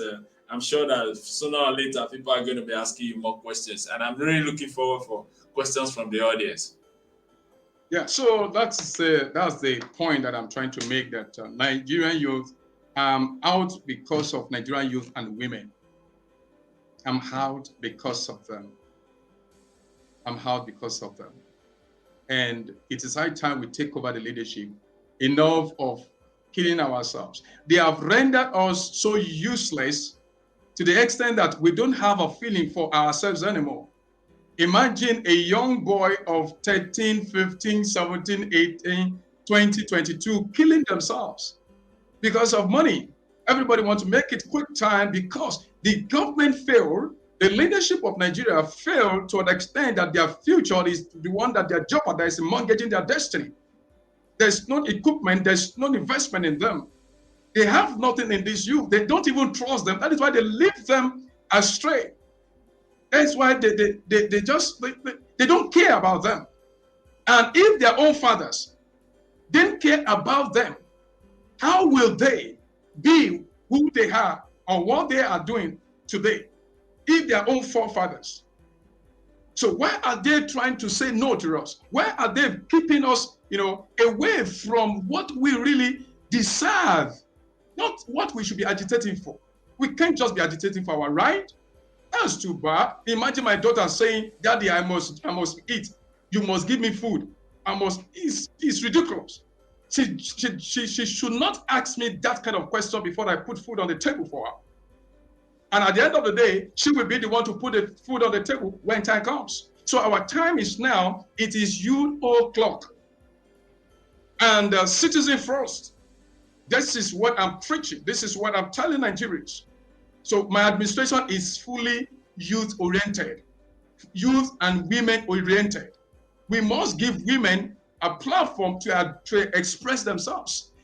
As a matter of fact, and I'm telling Nigerians now, if it is left to me alone, woman will be my running mate by the grace of God. We are working on that.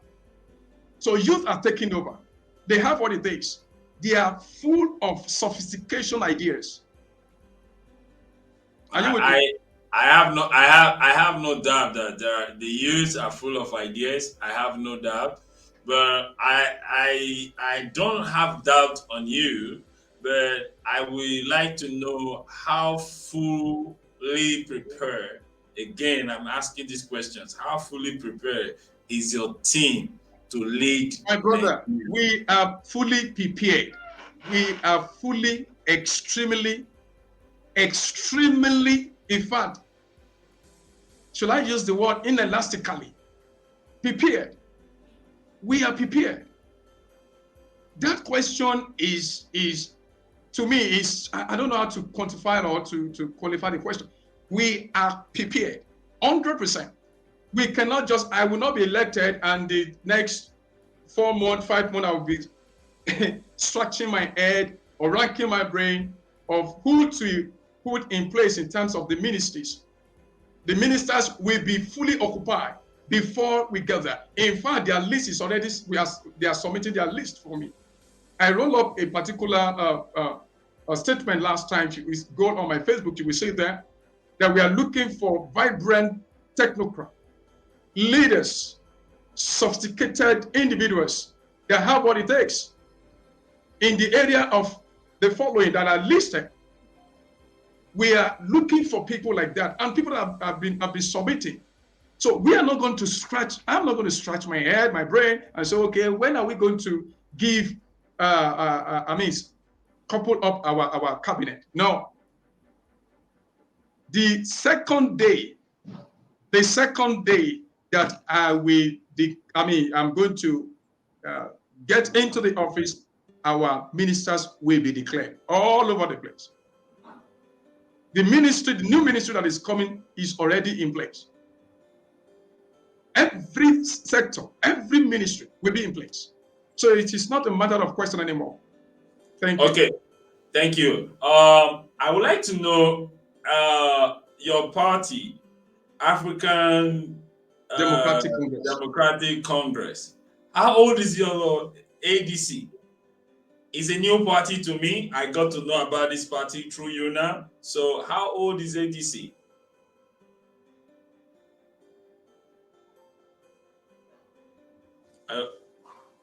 Hello?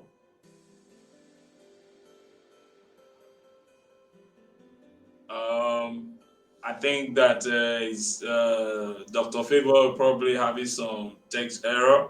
He's going to be with us shortly, and we will be taking on this interview. And guys, I'm seeing your comment, and I'm reviewing some already. And please keep the questions coming in towards the end of this interview.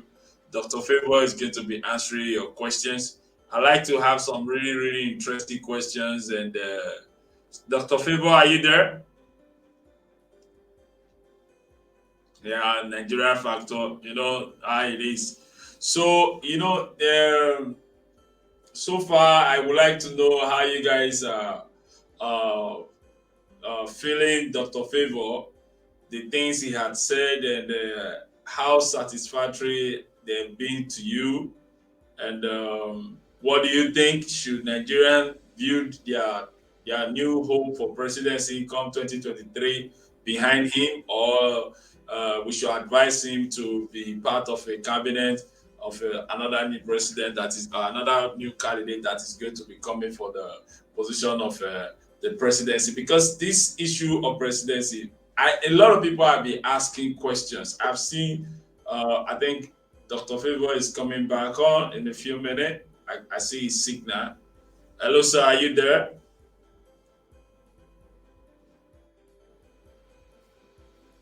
Doctor, are you there?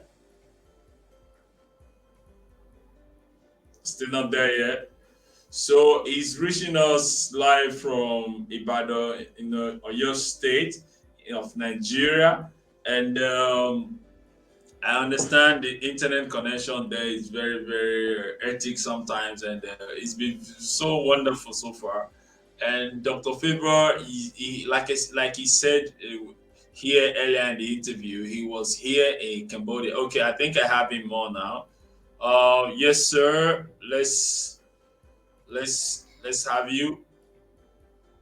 Are you there? Yes, I'm here. Hello. Okay, what happened? The Nigerian factor just manifested, or what happened? I'm here. I'm here. Okay, yeah, as you were saying, yeah, I was asking how are you going to let's talk about the unity of the country. Obviously, there is no the unity of of Nigeria right now is far from reached. What are your plans of uniting the country, all the six political gen? What will be your plan? Thank you so much. Number one,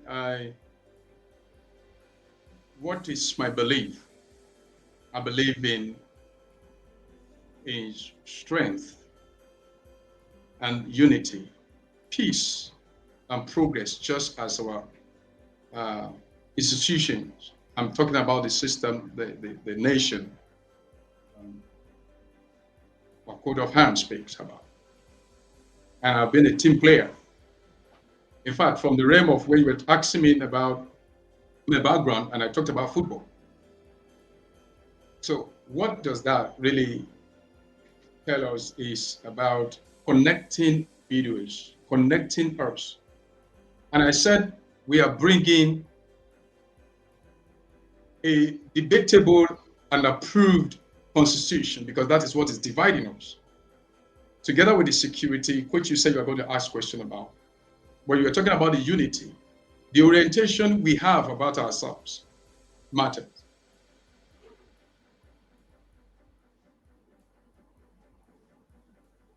The orientation we have about each geopolitical zone matters. We must change the narrative. When we are talking about changing of narrative, it is not, I don't want to say as a political or a dogmatic statement said by everyone. Change the narrative, change the narrative, change the narrative. What are we changing to? It must be something that will influence us positively and pull us together. You remember when Mr. Bubu, that is the president, this current president, was to come up there, they are talking about change, change, change, change. And nobody asked them, what are you changing to? What is the change that you bringing? And that is what has failed the country. That is what has, brought us to this decadence, to this mess, to this dump. So I am not just bringing or going in line with this the so-called viral statement, change the narrative, change the narrative. We are changing the narrative positively, influentially, with a global view, and what I call we think global and act local, meaning we must begin to think about our value indigenously. We must begin to give people power. We must begin to let them understand that they host the government. And I said, less government, more governance. They are the one to come on board. See, let me shock you what we likely be when I come on board. I'm going to wage war against presidency. What I'm saying? Waging war against presidency means we are going to make sure that people who owns the power instead of the Mr. President governing and ruling unnecessarily, inconsequentially. Are you with me? That is whatsoever policy that the government is bringing must be in line. People must accept it. It was the people's policy. And so in my first administrative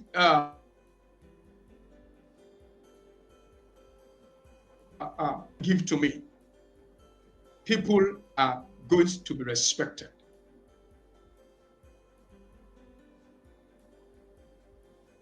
Our girl child must be valued. The educational sector of Nigeria must be raised and overhauled. There must be a reformation on that. There must be a reformation on our security. There must be a reformation. Total, I roll out, I said, we are going to have favor reform bills.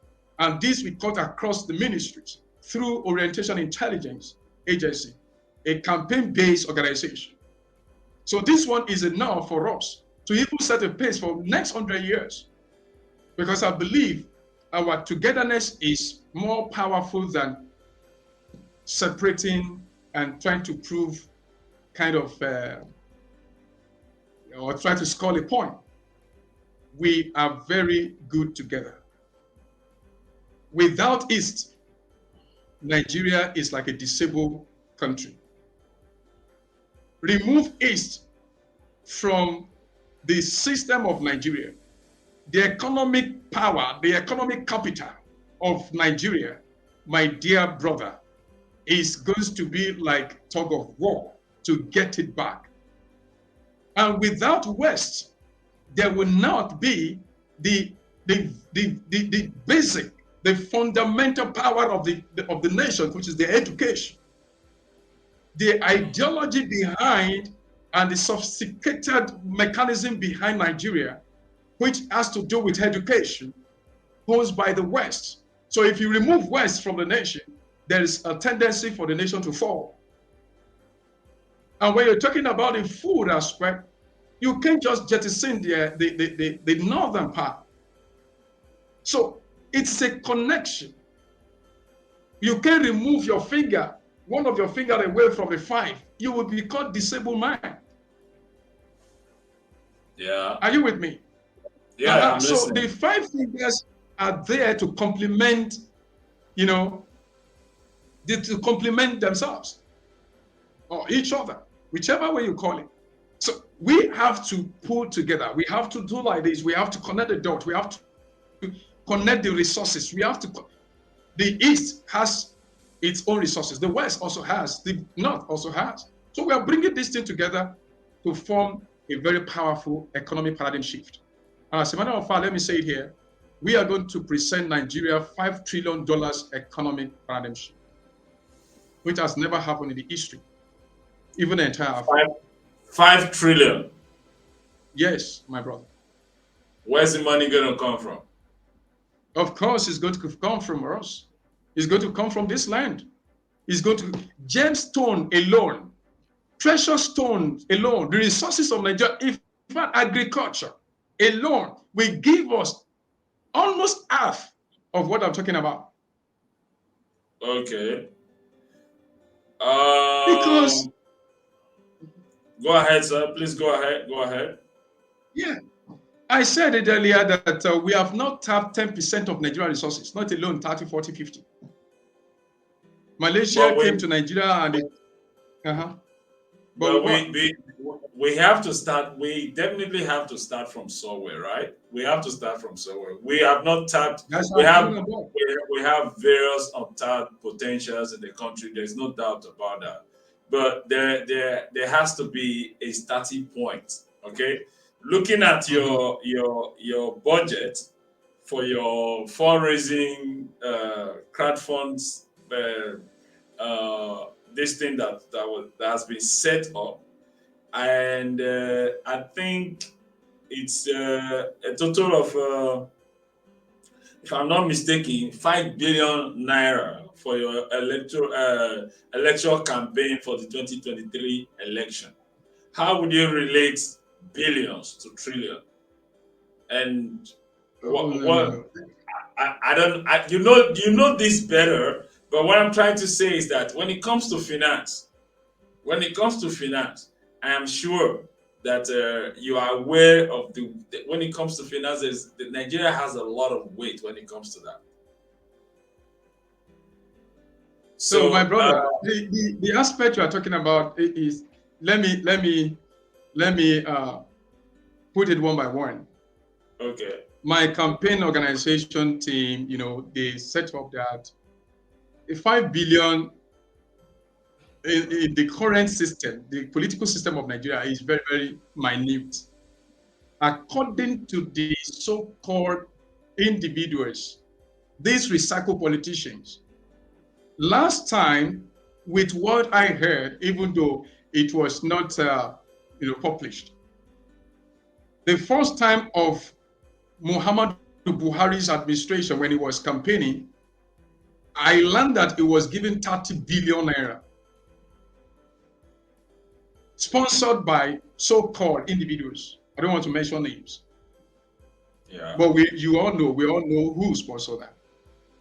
The we know that. second tenor, he was sponsored also with 30 billion. What is this money for cry out loud? Right now, when you see Tinubu, for example, now let me mention name here. When you see Tinubu running here and there, you see a lot of cars following him, if not 100. What for? So my campaign is nation campaign, is Nigeria's project, is Nigerians project, is youth project, is indigenous people of Nigeria project. So setting up 5 billion naira, we believe we can achieve a lot with that amount of money. And what do we actually need it for? I believe that the campaign team that are working on that, they need it for what I know and I would explain, for mobility, hospitality, materials, banner, billboard. That's all. Maybe flyers, campaign materials. We don't need anything more than that. We cannot be bribing people because we want to campaign, we want to become president. Mm. When, as a matter of fact, this is the area that INEC must strengthen in their constitution. And it is there. Vote buying is unconstitutional and undemocratic. You can't consider yourself a winner when you buy votes, when you pay money to buy votes. You can consider yourself a winner.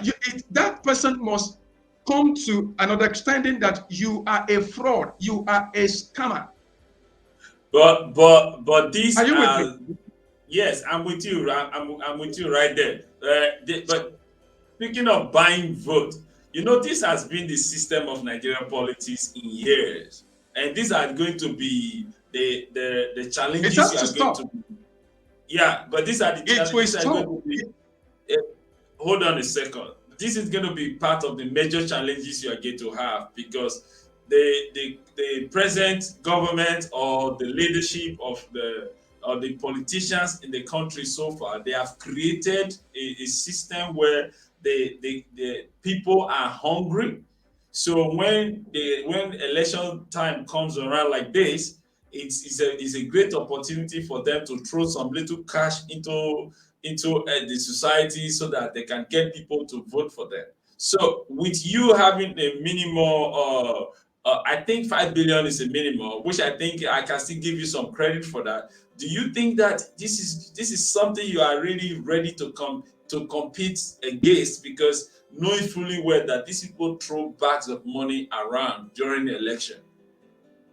That is why you people said it with me that Nigerians are tired.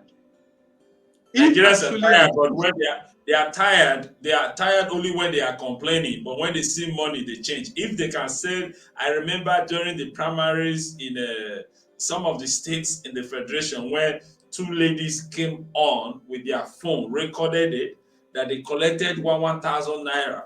You can imagine young, beautiful, let's say youth, collecting 1,000 naira for selling of their future. So imagine the situation of the country now where there is hunger and people are going to be throwing money at them, and this is going to be one of Harry, your greatest challenges in the upcoming election. How are you going to, what are the strategies are you putting in place to make sure that you can overturn situation like this? let me start from saying, yeah, let me start from saying, from this aspect rather, from this angle. We are integrating diaspora power into my administration, I mean, into my campaign. My administration will constitute both home and people in diaspora. Now, if Nigeria is actually tired of this, I don't see money to be in play. And as a matter of fact, money will fail politicians 2023. Write it down. Money will fail them. The power of money, the money king syndrome in politics in Nigeria will fail 2023. God is going to shock them. Because look at what happened in Anambra. The election that happened, people actually, these politicians, they came and they were bribing people, but it got to a time that they were saying, no, they can't be collecting. How much is it for cry out loud? 5,000 naira. Do you know how much is paint bucket of beans? I go to market myself. I go to market to buy things for my family. I can count in a year where my wife, actually sojourn to market and buy things. I can count it. So I know what it is. So I relate with the market women. I relate with market people because I must understand their pains. Are you with me? So this is the area in which we must get it right. And orientation. Hello, can you hear me? This is the area we must talk about. I talked about orientation intelligence. And from this platform, I am telling Nigerians, enough of such kind of idiotic element in our society. We must, if we want to get it right, we must get it right now. We can't continue this way. We can't allow these people to continue mortgaging the destiny of our people. Even the destiny of the futures of the womb are being mortgaged right now because they have siphoned, they have looted everything to zero. Why would somebody, have such kind of trillions amount of money in his pocket because of election? Why? 5 billion naira that I put up there, my brother, can build a company, tomato company, to preserve tomato. As one of the are you going to be a Nigeria president who build the tomato companies for Nigeria? My brother, we are building everything beautiful. We are consumers. We are not producing anything. As long what will give us a brand new face is what we are coming up with. I have a lot of proposals from different, potential individuals when it comes to architectural design of a new Nigeria. And we have declared zero hunger from the area of agriculture. As a matter of fact, if you want to plant crops or whatever, you want to be a farmer in your room, you can be a farmer in your room. Because food will be surplus. There's no competitive market in the industry of agriculture. It's monopolistic. This has to, we have to put a regulatory formula in all these things. Like I said, our initiative is so systematic with pragmatic element futures that's going to set us right. There's no transparency in the government. There's no equity. There's no truthfulness. There's no sincerity. Nigerians are not, even from the part of the leaders that have died, like Abacha's looted their funds. How much have they recovered so far? Nigerians are asking. Where is this money? Where? No place, nowhere. Everybody are looting, and Nigerians, they are not fools, my brother. They are just waiting for the right time. They are just waiting for the right man. And I believe that I am the right candidate for Nigeria, for now and for the future of our children. They are waiting for favor. Nigeria needs to be favored. Nigeria must be favored. And I know that God is going to bless Nigeria with favor. So we have to set the record straight. Yes, Thank you so much. I know that you're still a pastor, right? Of course, I am a child of God and I'm a servant of God. What's the name of your ministry? The Carpenter's House. The Carpenter's House. Exactly. Okay. That is located in the same Ibadan where you are, right?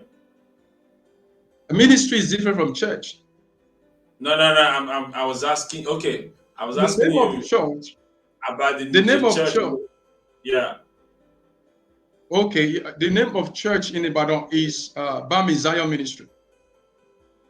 Okay. All right. Let's talk about Bami Zion. Hello.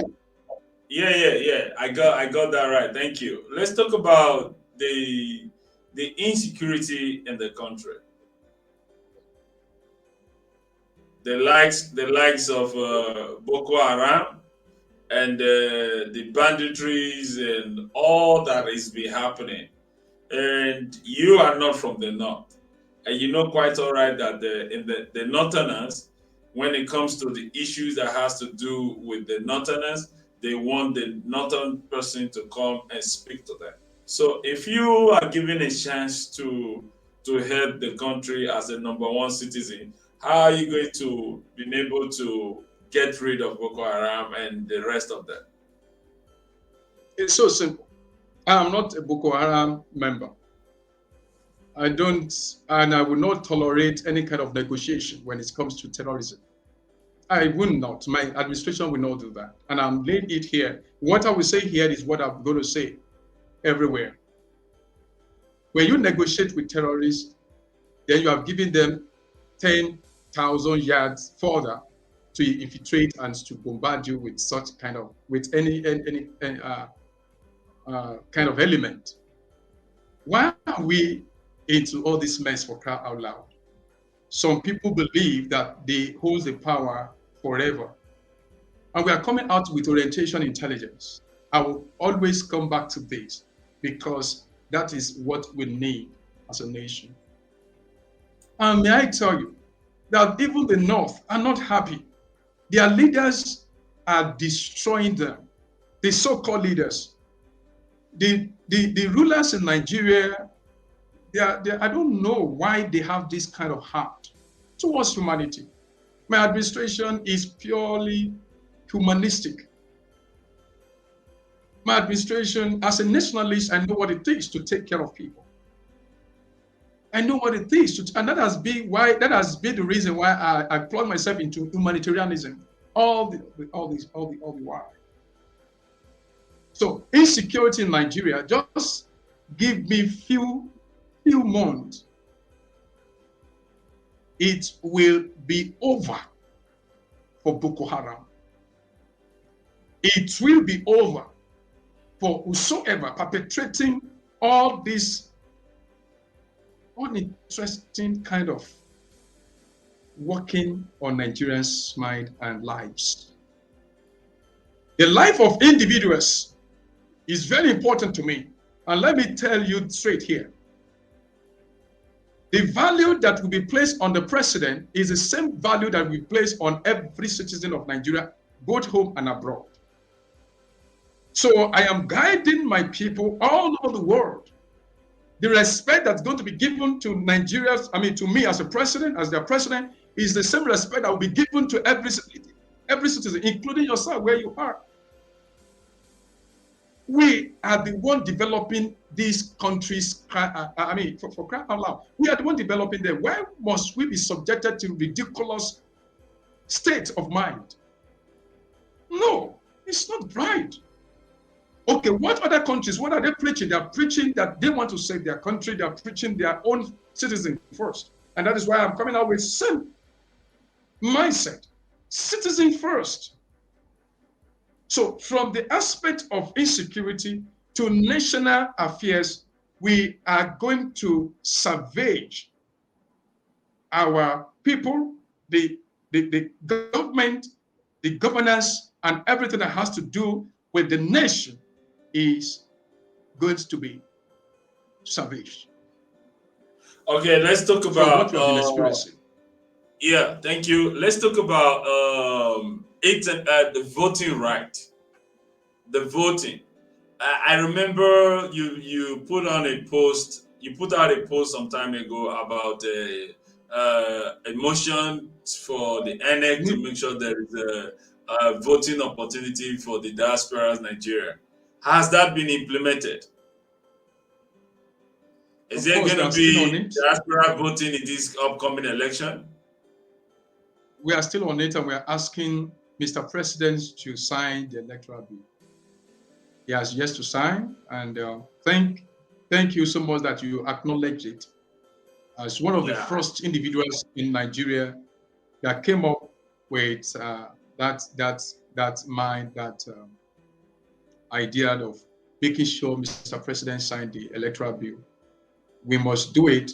It's what gives democracy a beautiful face. That is democratic in nature. If it is signed, people will be able to decide who they want to vote for, their own candidate, their well-respected candidate. And I believe that it is high time. And I'm using this privilege to talk to Mr. President. Why don't you sign this thing? What does it cost you to sign? Nothing. If you are not selfish, if you are actually who you are, do you know that if he actually signed this, it is a record, it will be a credit on his own record.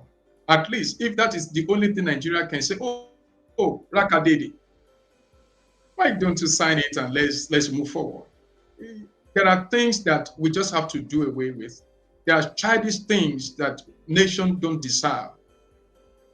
You know, my administration will give Nigeria a very befitting constitution, very befitting institutions, very credible, solid institution. Our system must be strong, stronger than the one that is so weak and is becoming blade to our personalities. It's Let's talk ridiculing. about sorry to cut you. Let's talk about grassroots politics. Okay. Yeah, what are your plans for that? Reaching all these old people, because these days it's very easy to reach the youth with the help of the internet and all that. And grassroots politics evolve much about reaching the old people, especially those in the rural area, and as well as those who are not even interested in the election. So what are you doing to make sure that that is covered? By the grace of God, right now we have a structure across the federation, and it has been so, uh, like in intentional part of our campaign strategy. We've been intentional about it. Its well structured, is ongoing from bottom up. You know, not only the youth, the women, organizations, and people that vote. Because there's difference between you register to vote, that is, become eligible individuals that can vote, and being cast your votes in the right direction. So we must all come up or come out and do our own civil duty right properly. So that is it. So we have the structure. They are doing it. They are working on it tirelessly, you know. And I want to say that I hold these people a very great appreciation. They don't sleep.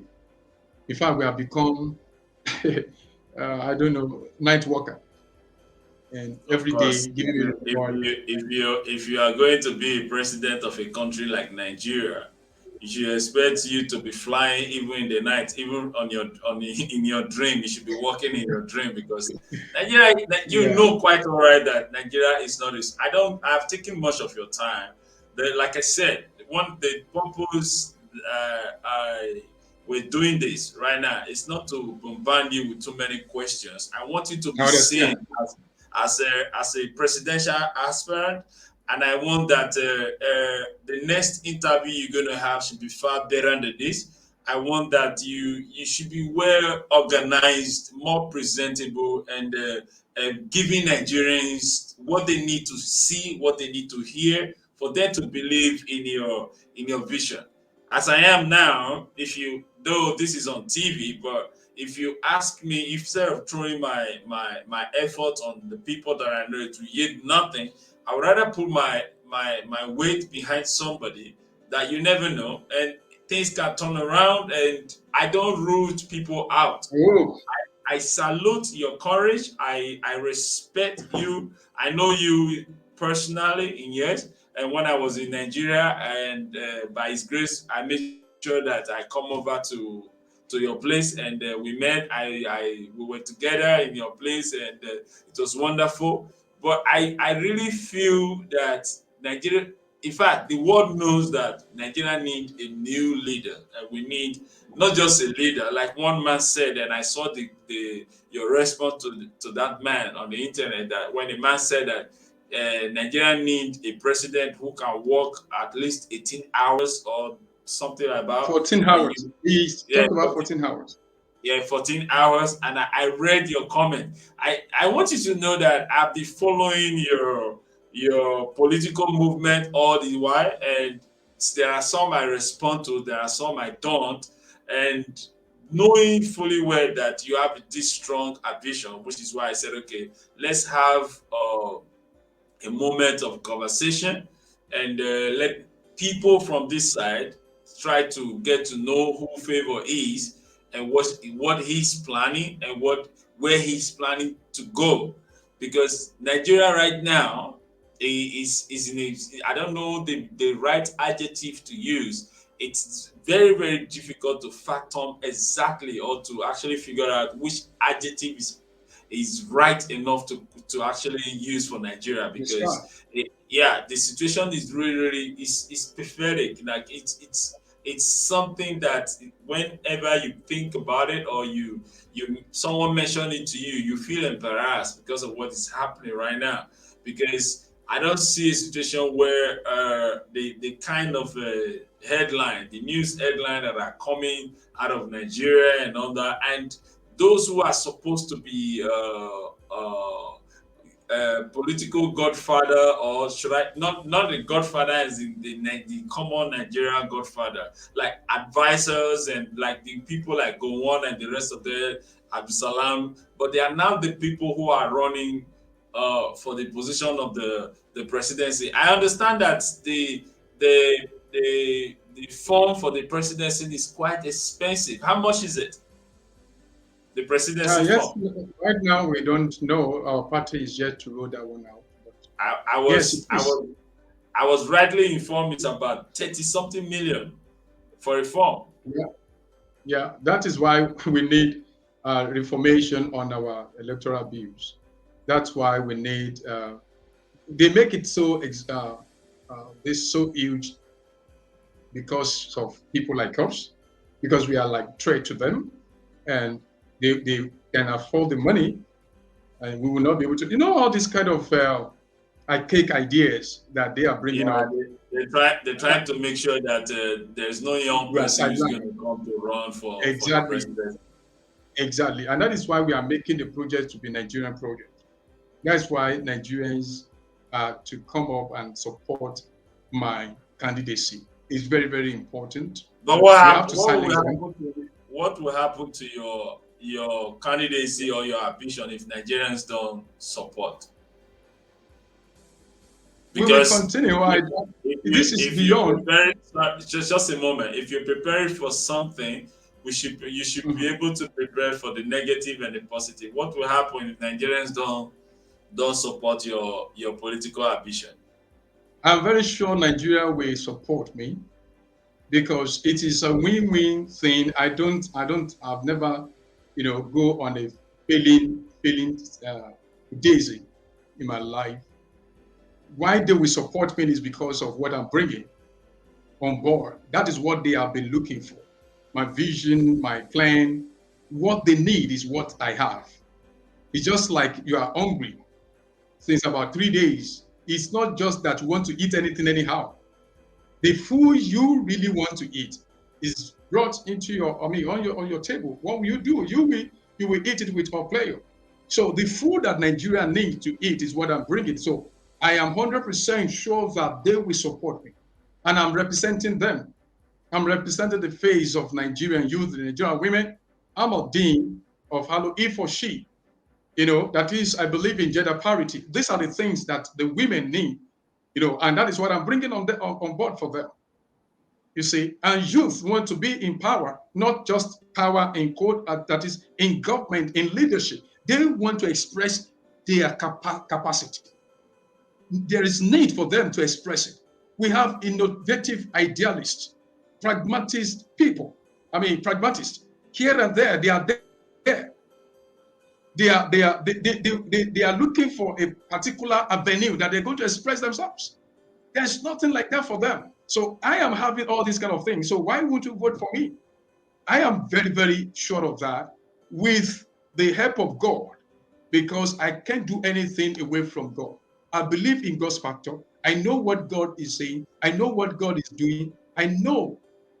And people, if actually we want to move away from this decadence, it is time to look into the direction of favor and to make sure that we get the mandate 2023. And I tell you that it is not because of presidency alone. It's because of Africa. We are going beyond Nigeria. We are going beyond anything that can limit us. We are restoring the glory of this country. This country, their glory, the people's glory must be restored. Our children that are out of school, these are the reason. One of the reasons that I'm coming out. They are there, and politicians are playing on the intelligence of people, demonstrating as if they care. Since all these years, where were they?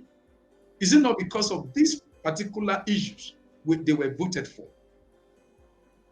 And why are they coming up in terms of election, kangarooistically formulating a kind of,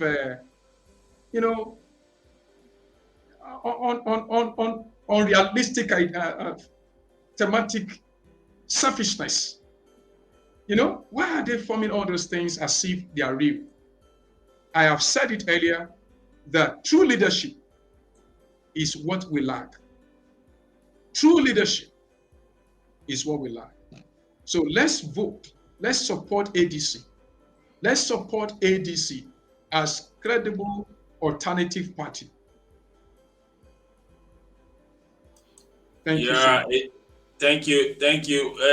Let's support ADC, and I'm sure that ADC. Please don't call ADC here. Don't call it. Call it right. ADC. ADC, African Democratic Congress. I got it right. Thank you. The thing is a lot of challenges of so far ahead for you for this is a new political party. Of course, I know that sorry, I couldn't say it last time. I think the network went off and came back again. It's not a new political party. It has been existing since 2005. So we've been on, and it's just that when some Kilimanjaro individuals are taking over, and they want to silence others as if they are the one that can give hope to this country. And instead of hope, they are giving us death. They are shutting down this country completely. They are shutting down this country completely. And I believe we can pull it back again. We can come up we will survive. And my mission before I go is to let Nigeria understand we are going to light Nigeria physically, emotionally, technologically, psychologically, materially, politically. We are going to create a new political system, a relatable political system, a friendly political system, democratic institutional right, fundamental power given to the people. That is what we are coming up with. That is what Nigeria needs. Our value must be restored. We have what to protect, and we are going to protect Nigerians. Speaking of protecting Nigeria, Nigeria needs to be protected internationally. Exactly. What are your plans? What are your plans for that? How are you going to redeem the damaged image of Nigeria abroad? Thank you. We must come up and what I call patriotic mechanism. We must be very, very intentional about that. And I've said it earlier about Orientation Intelligence Agency. And also, Nigerians in diaspora, they need this sense of belonging in the administration. And that is what I have opened my arm and my administration to be integrated in. You see? So we are going to get this back. Number two, forming a very strong alliance with the country across the world is very, very important to me. And I said that the passport of Nigeria, for example, will be visa-free to 150 countries in the world, at least. And it's just, it's achievable. It's possible. That depends on how we are able, or how we can actually open the system or open the nation for global business. And that is what I'm bringing to Nigeria and to the world. I am not taking Nigeria to the world. I am taking the world to Nigeria. I am bringing the world to Nigeria, meaning they will come and invest. They will come and relate. They will come. Why is Dubai in this sense of the world today that everybody, they are all flocking there? It's because of the leadership and architectural design, the policy that they came up with. Are you with me? So this is what we need. And Nigeria, okay, let me say this. There are a lot of things that I have in place that I can't just say here. And I've said that one from the onset. But let me have this for record purpose. We are going to build the African largest trade ship. That is one of the things that when I'm talking about Nigeria and Africa, that is one of the things we are going to do.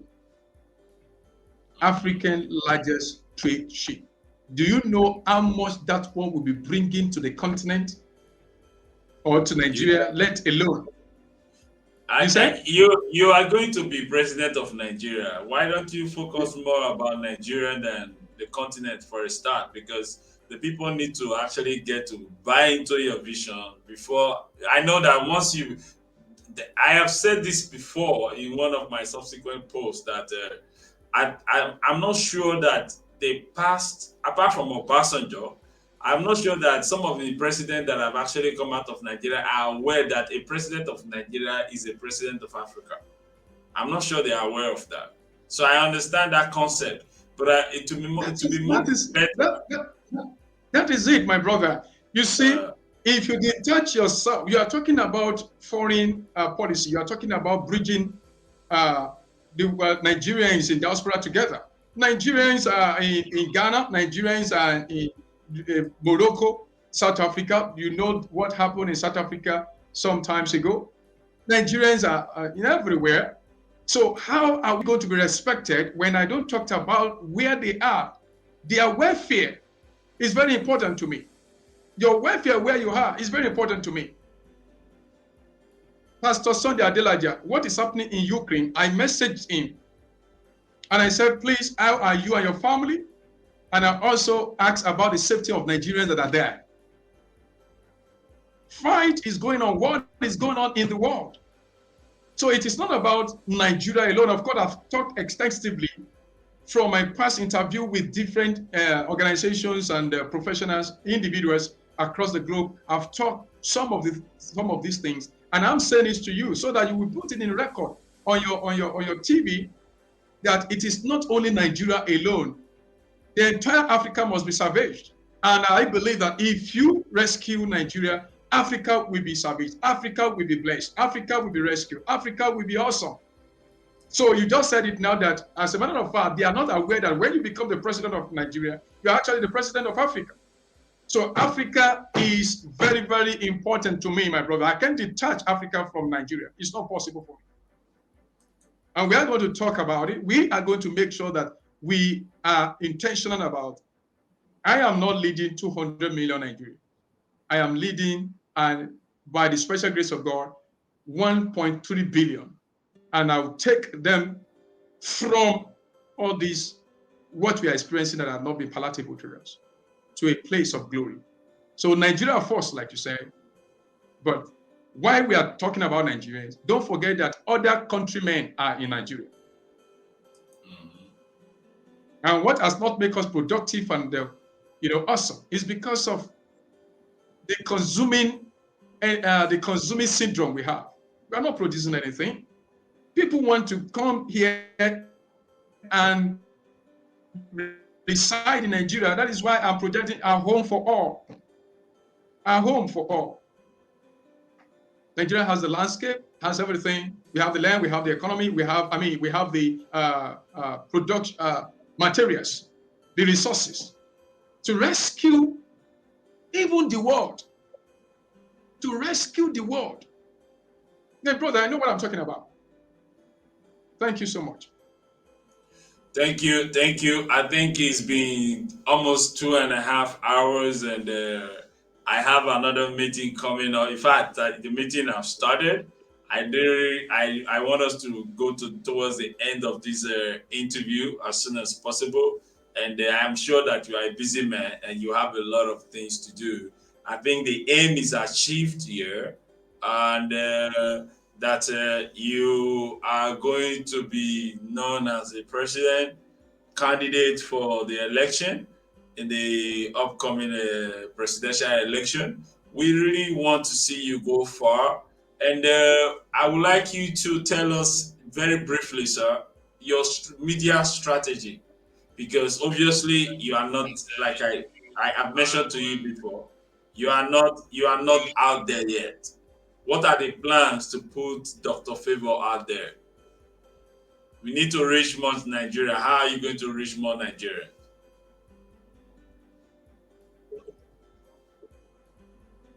Are you there?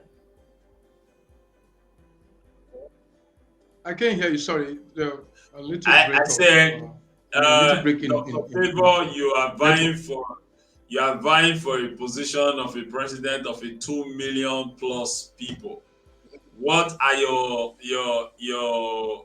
are not there yet in the media. So what are your plans? What are your strategies of I can. getting in the media?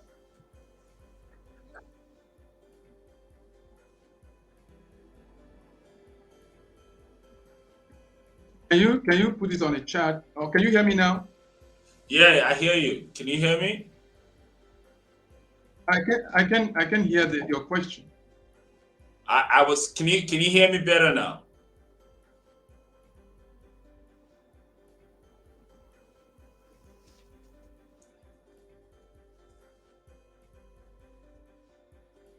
Hello. Yeah.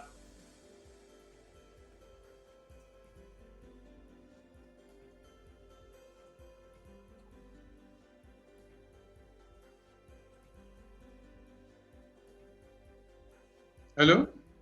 Yeah, yeah. I put it on now. Can you see it? Not yet. Or maybe you put it on the live comment. It's all there. You are not there in mainstream media yet. What are your plans? Okay. Okay. Yes. I got it now. Okay. Yes, my media team are working. My media team are working seriously on that, and this is one of what you've just the soon. Everything will be all right on that. Thank you. All right. I think that enough time has been spent. I wasn't planning for us to stay this long, and I'm sure you are burning a lot of data. You are burning a lot of data. So I before we go into the you responding to the comments, what's gonna be your last few words for Nigerians that are watching you out there?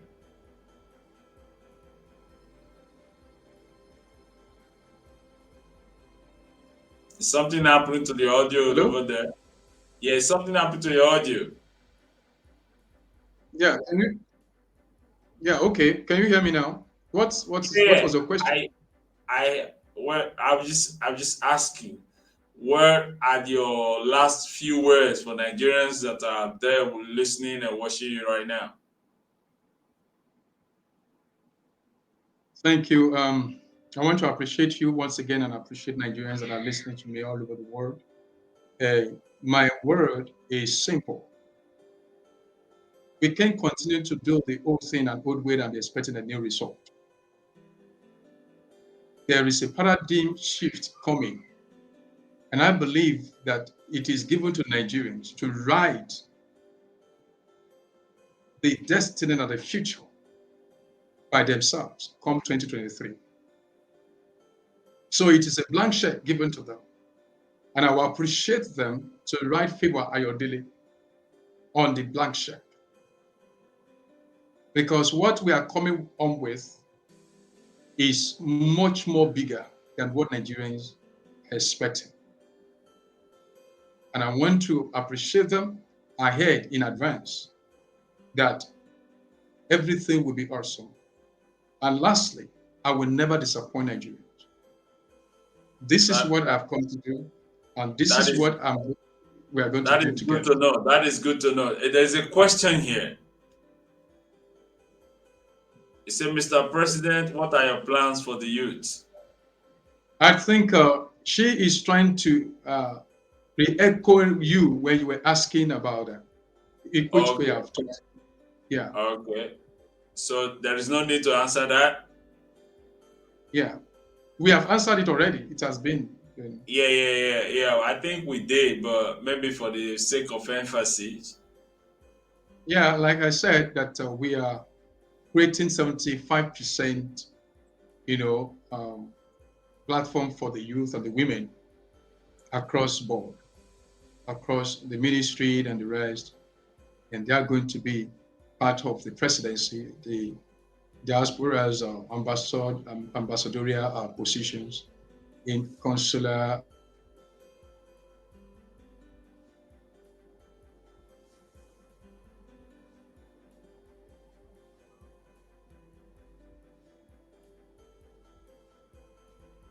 Are you there? Dr. Favor, are you there?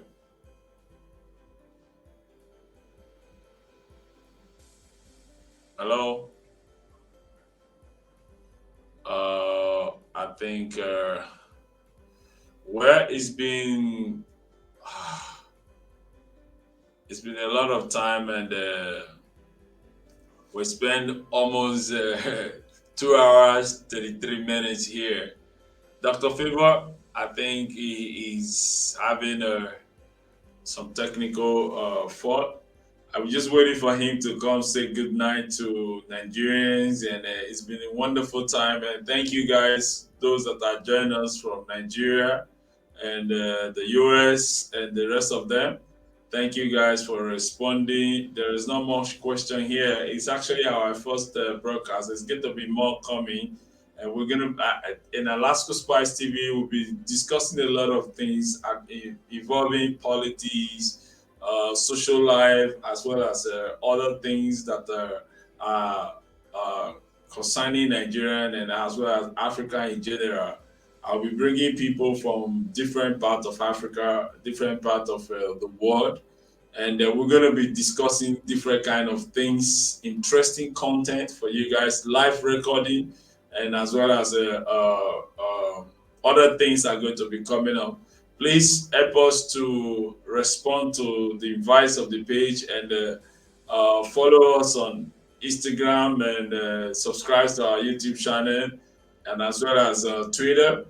Alaska Spice is going to be a platform where more of interesting and life transforming and information program is going to be coming up. And just like I just had Dr. Favour. Dr. Favour, like I said, used to be here in Cambodia some years ago for some football. And from football, he went into church ministry. From there, he went into lecturing and he lectured at the Mekong University of Cambodia. And after that, he was also a manager of a restaurant here in Cambodia. And since he went back to Nigeria, he's been nursing the ambition of being running for the highest post of the Federal Republic of Nigeria, which is the office of the president. And the next election is coming on 2023, and Dr. Favour is hoping and relying on Nigeria to be the next president of Nigeria to succeed President Muhammadu Buhari. Here he is. Let's just hear from him for the last minute before we come to the end of the broadcast. Good to have you back, sir. Yes, thank you so much. Sorry, network is becoming epileptic. Yeah, that I can understand. I'm sure that the datas are already fast consuming, and I not what I was thinking. I know that you're safe. I know that all the bandits cannot come to where you are. So the southwest is more safer compared to the north. So No, yes, don't get it twisted. There's no place that is safe in Nigeria. There's no place, no single place, no single place. It's just by the grace of God we are living in Nigeria. Thank you. it's good to know that. It's good to know that. It's good to know when things like this are coming from you. Actually, so it's still not very safe for people traveling around within the country. Is that what you're saying? Hello, Dr. Favour, are you there? I can hear you. Can you hear me right now? What do you say? Yeah, I can hear You you. said that you just said there's nowhere safe in Nigeria. So I asked, so is this still very difficult and unsafe for Nigerians to get around within the country? Well, like I said, it's God that saves, it's God that secures one. Mhm. You know, for now, you can be traveling and think that it will be like before. You can travel anyhow. If So you're how not do you go about kidnapped, how do you go about your campaign if you are not traveling? How do you reach people? How do you campaign around? of course we will. We can say because of the fear and because of intimidation of insecurity, we stay back.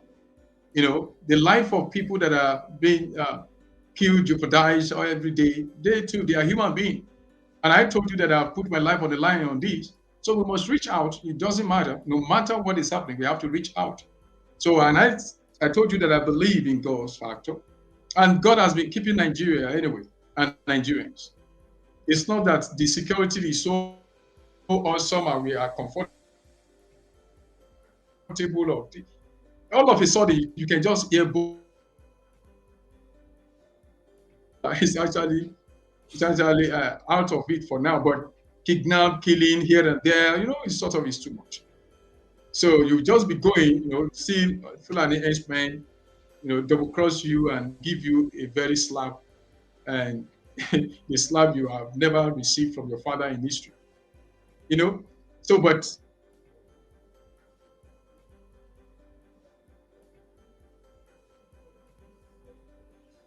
Network nevertheless, we will okay. go. And So, thank you so much, thank and you, God bless Nigeria. thank you so much, and I want to say thank you again and again for honoring us tonight, and for sharing some of your deepest aspiration with us.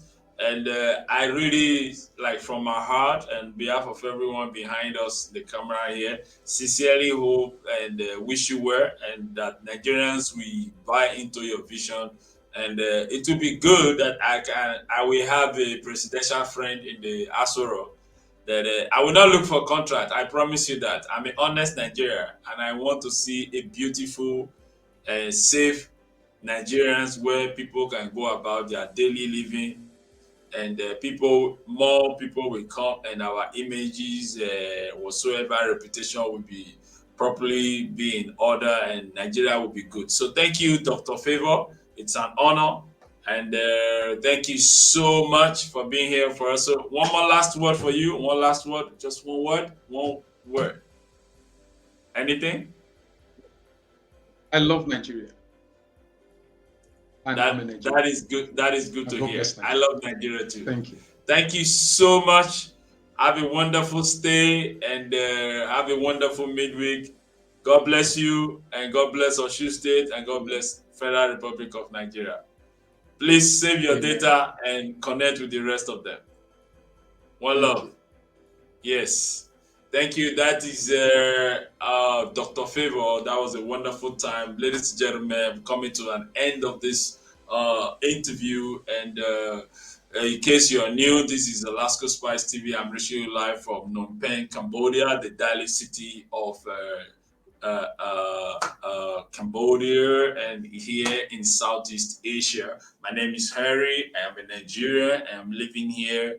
I'm interested in issues that affect my country, and I'm interested in promoting talent. And this platform is about promoting talent and showcasing the beauty of Africa and the aspiration of Africans to people of the world, not just to Asia. Asia happens to be my geographical location at the moment, but there's going to be more coming out of Alaska Spice TV. And right here, I'm saying good night. I have another important interview. I'm a conference to be part of on Zoom. So I'm going to sign off. Thank you for joining in. And thank you for those who join us from Twitter. Though Twitter does not allow us to receive your comment, but I'm getting some on my phone. I'm going to respond after that. Thank you to Justice who tuned in, the Just Auto channel who tune in on YouTube. And it's wonderful to know that this is very possible for us now.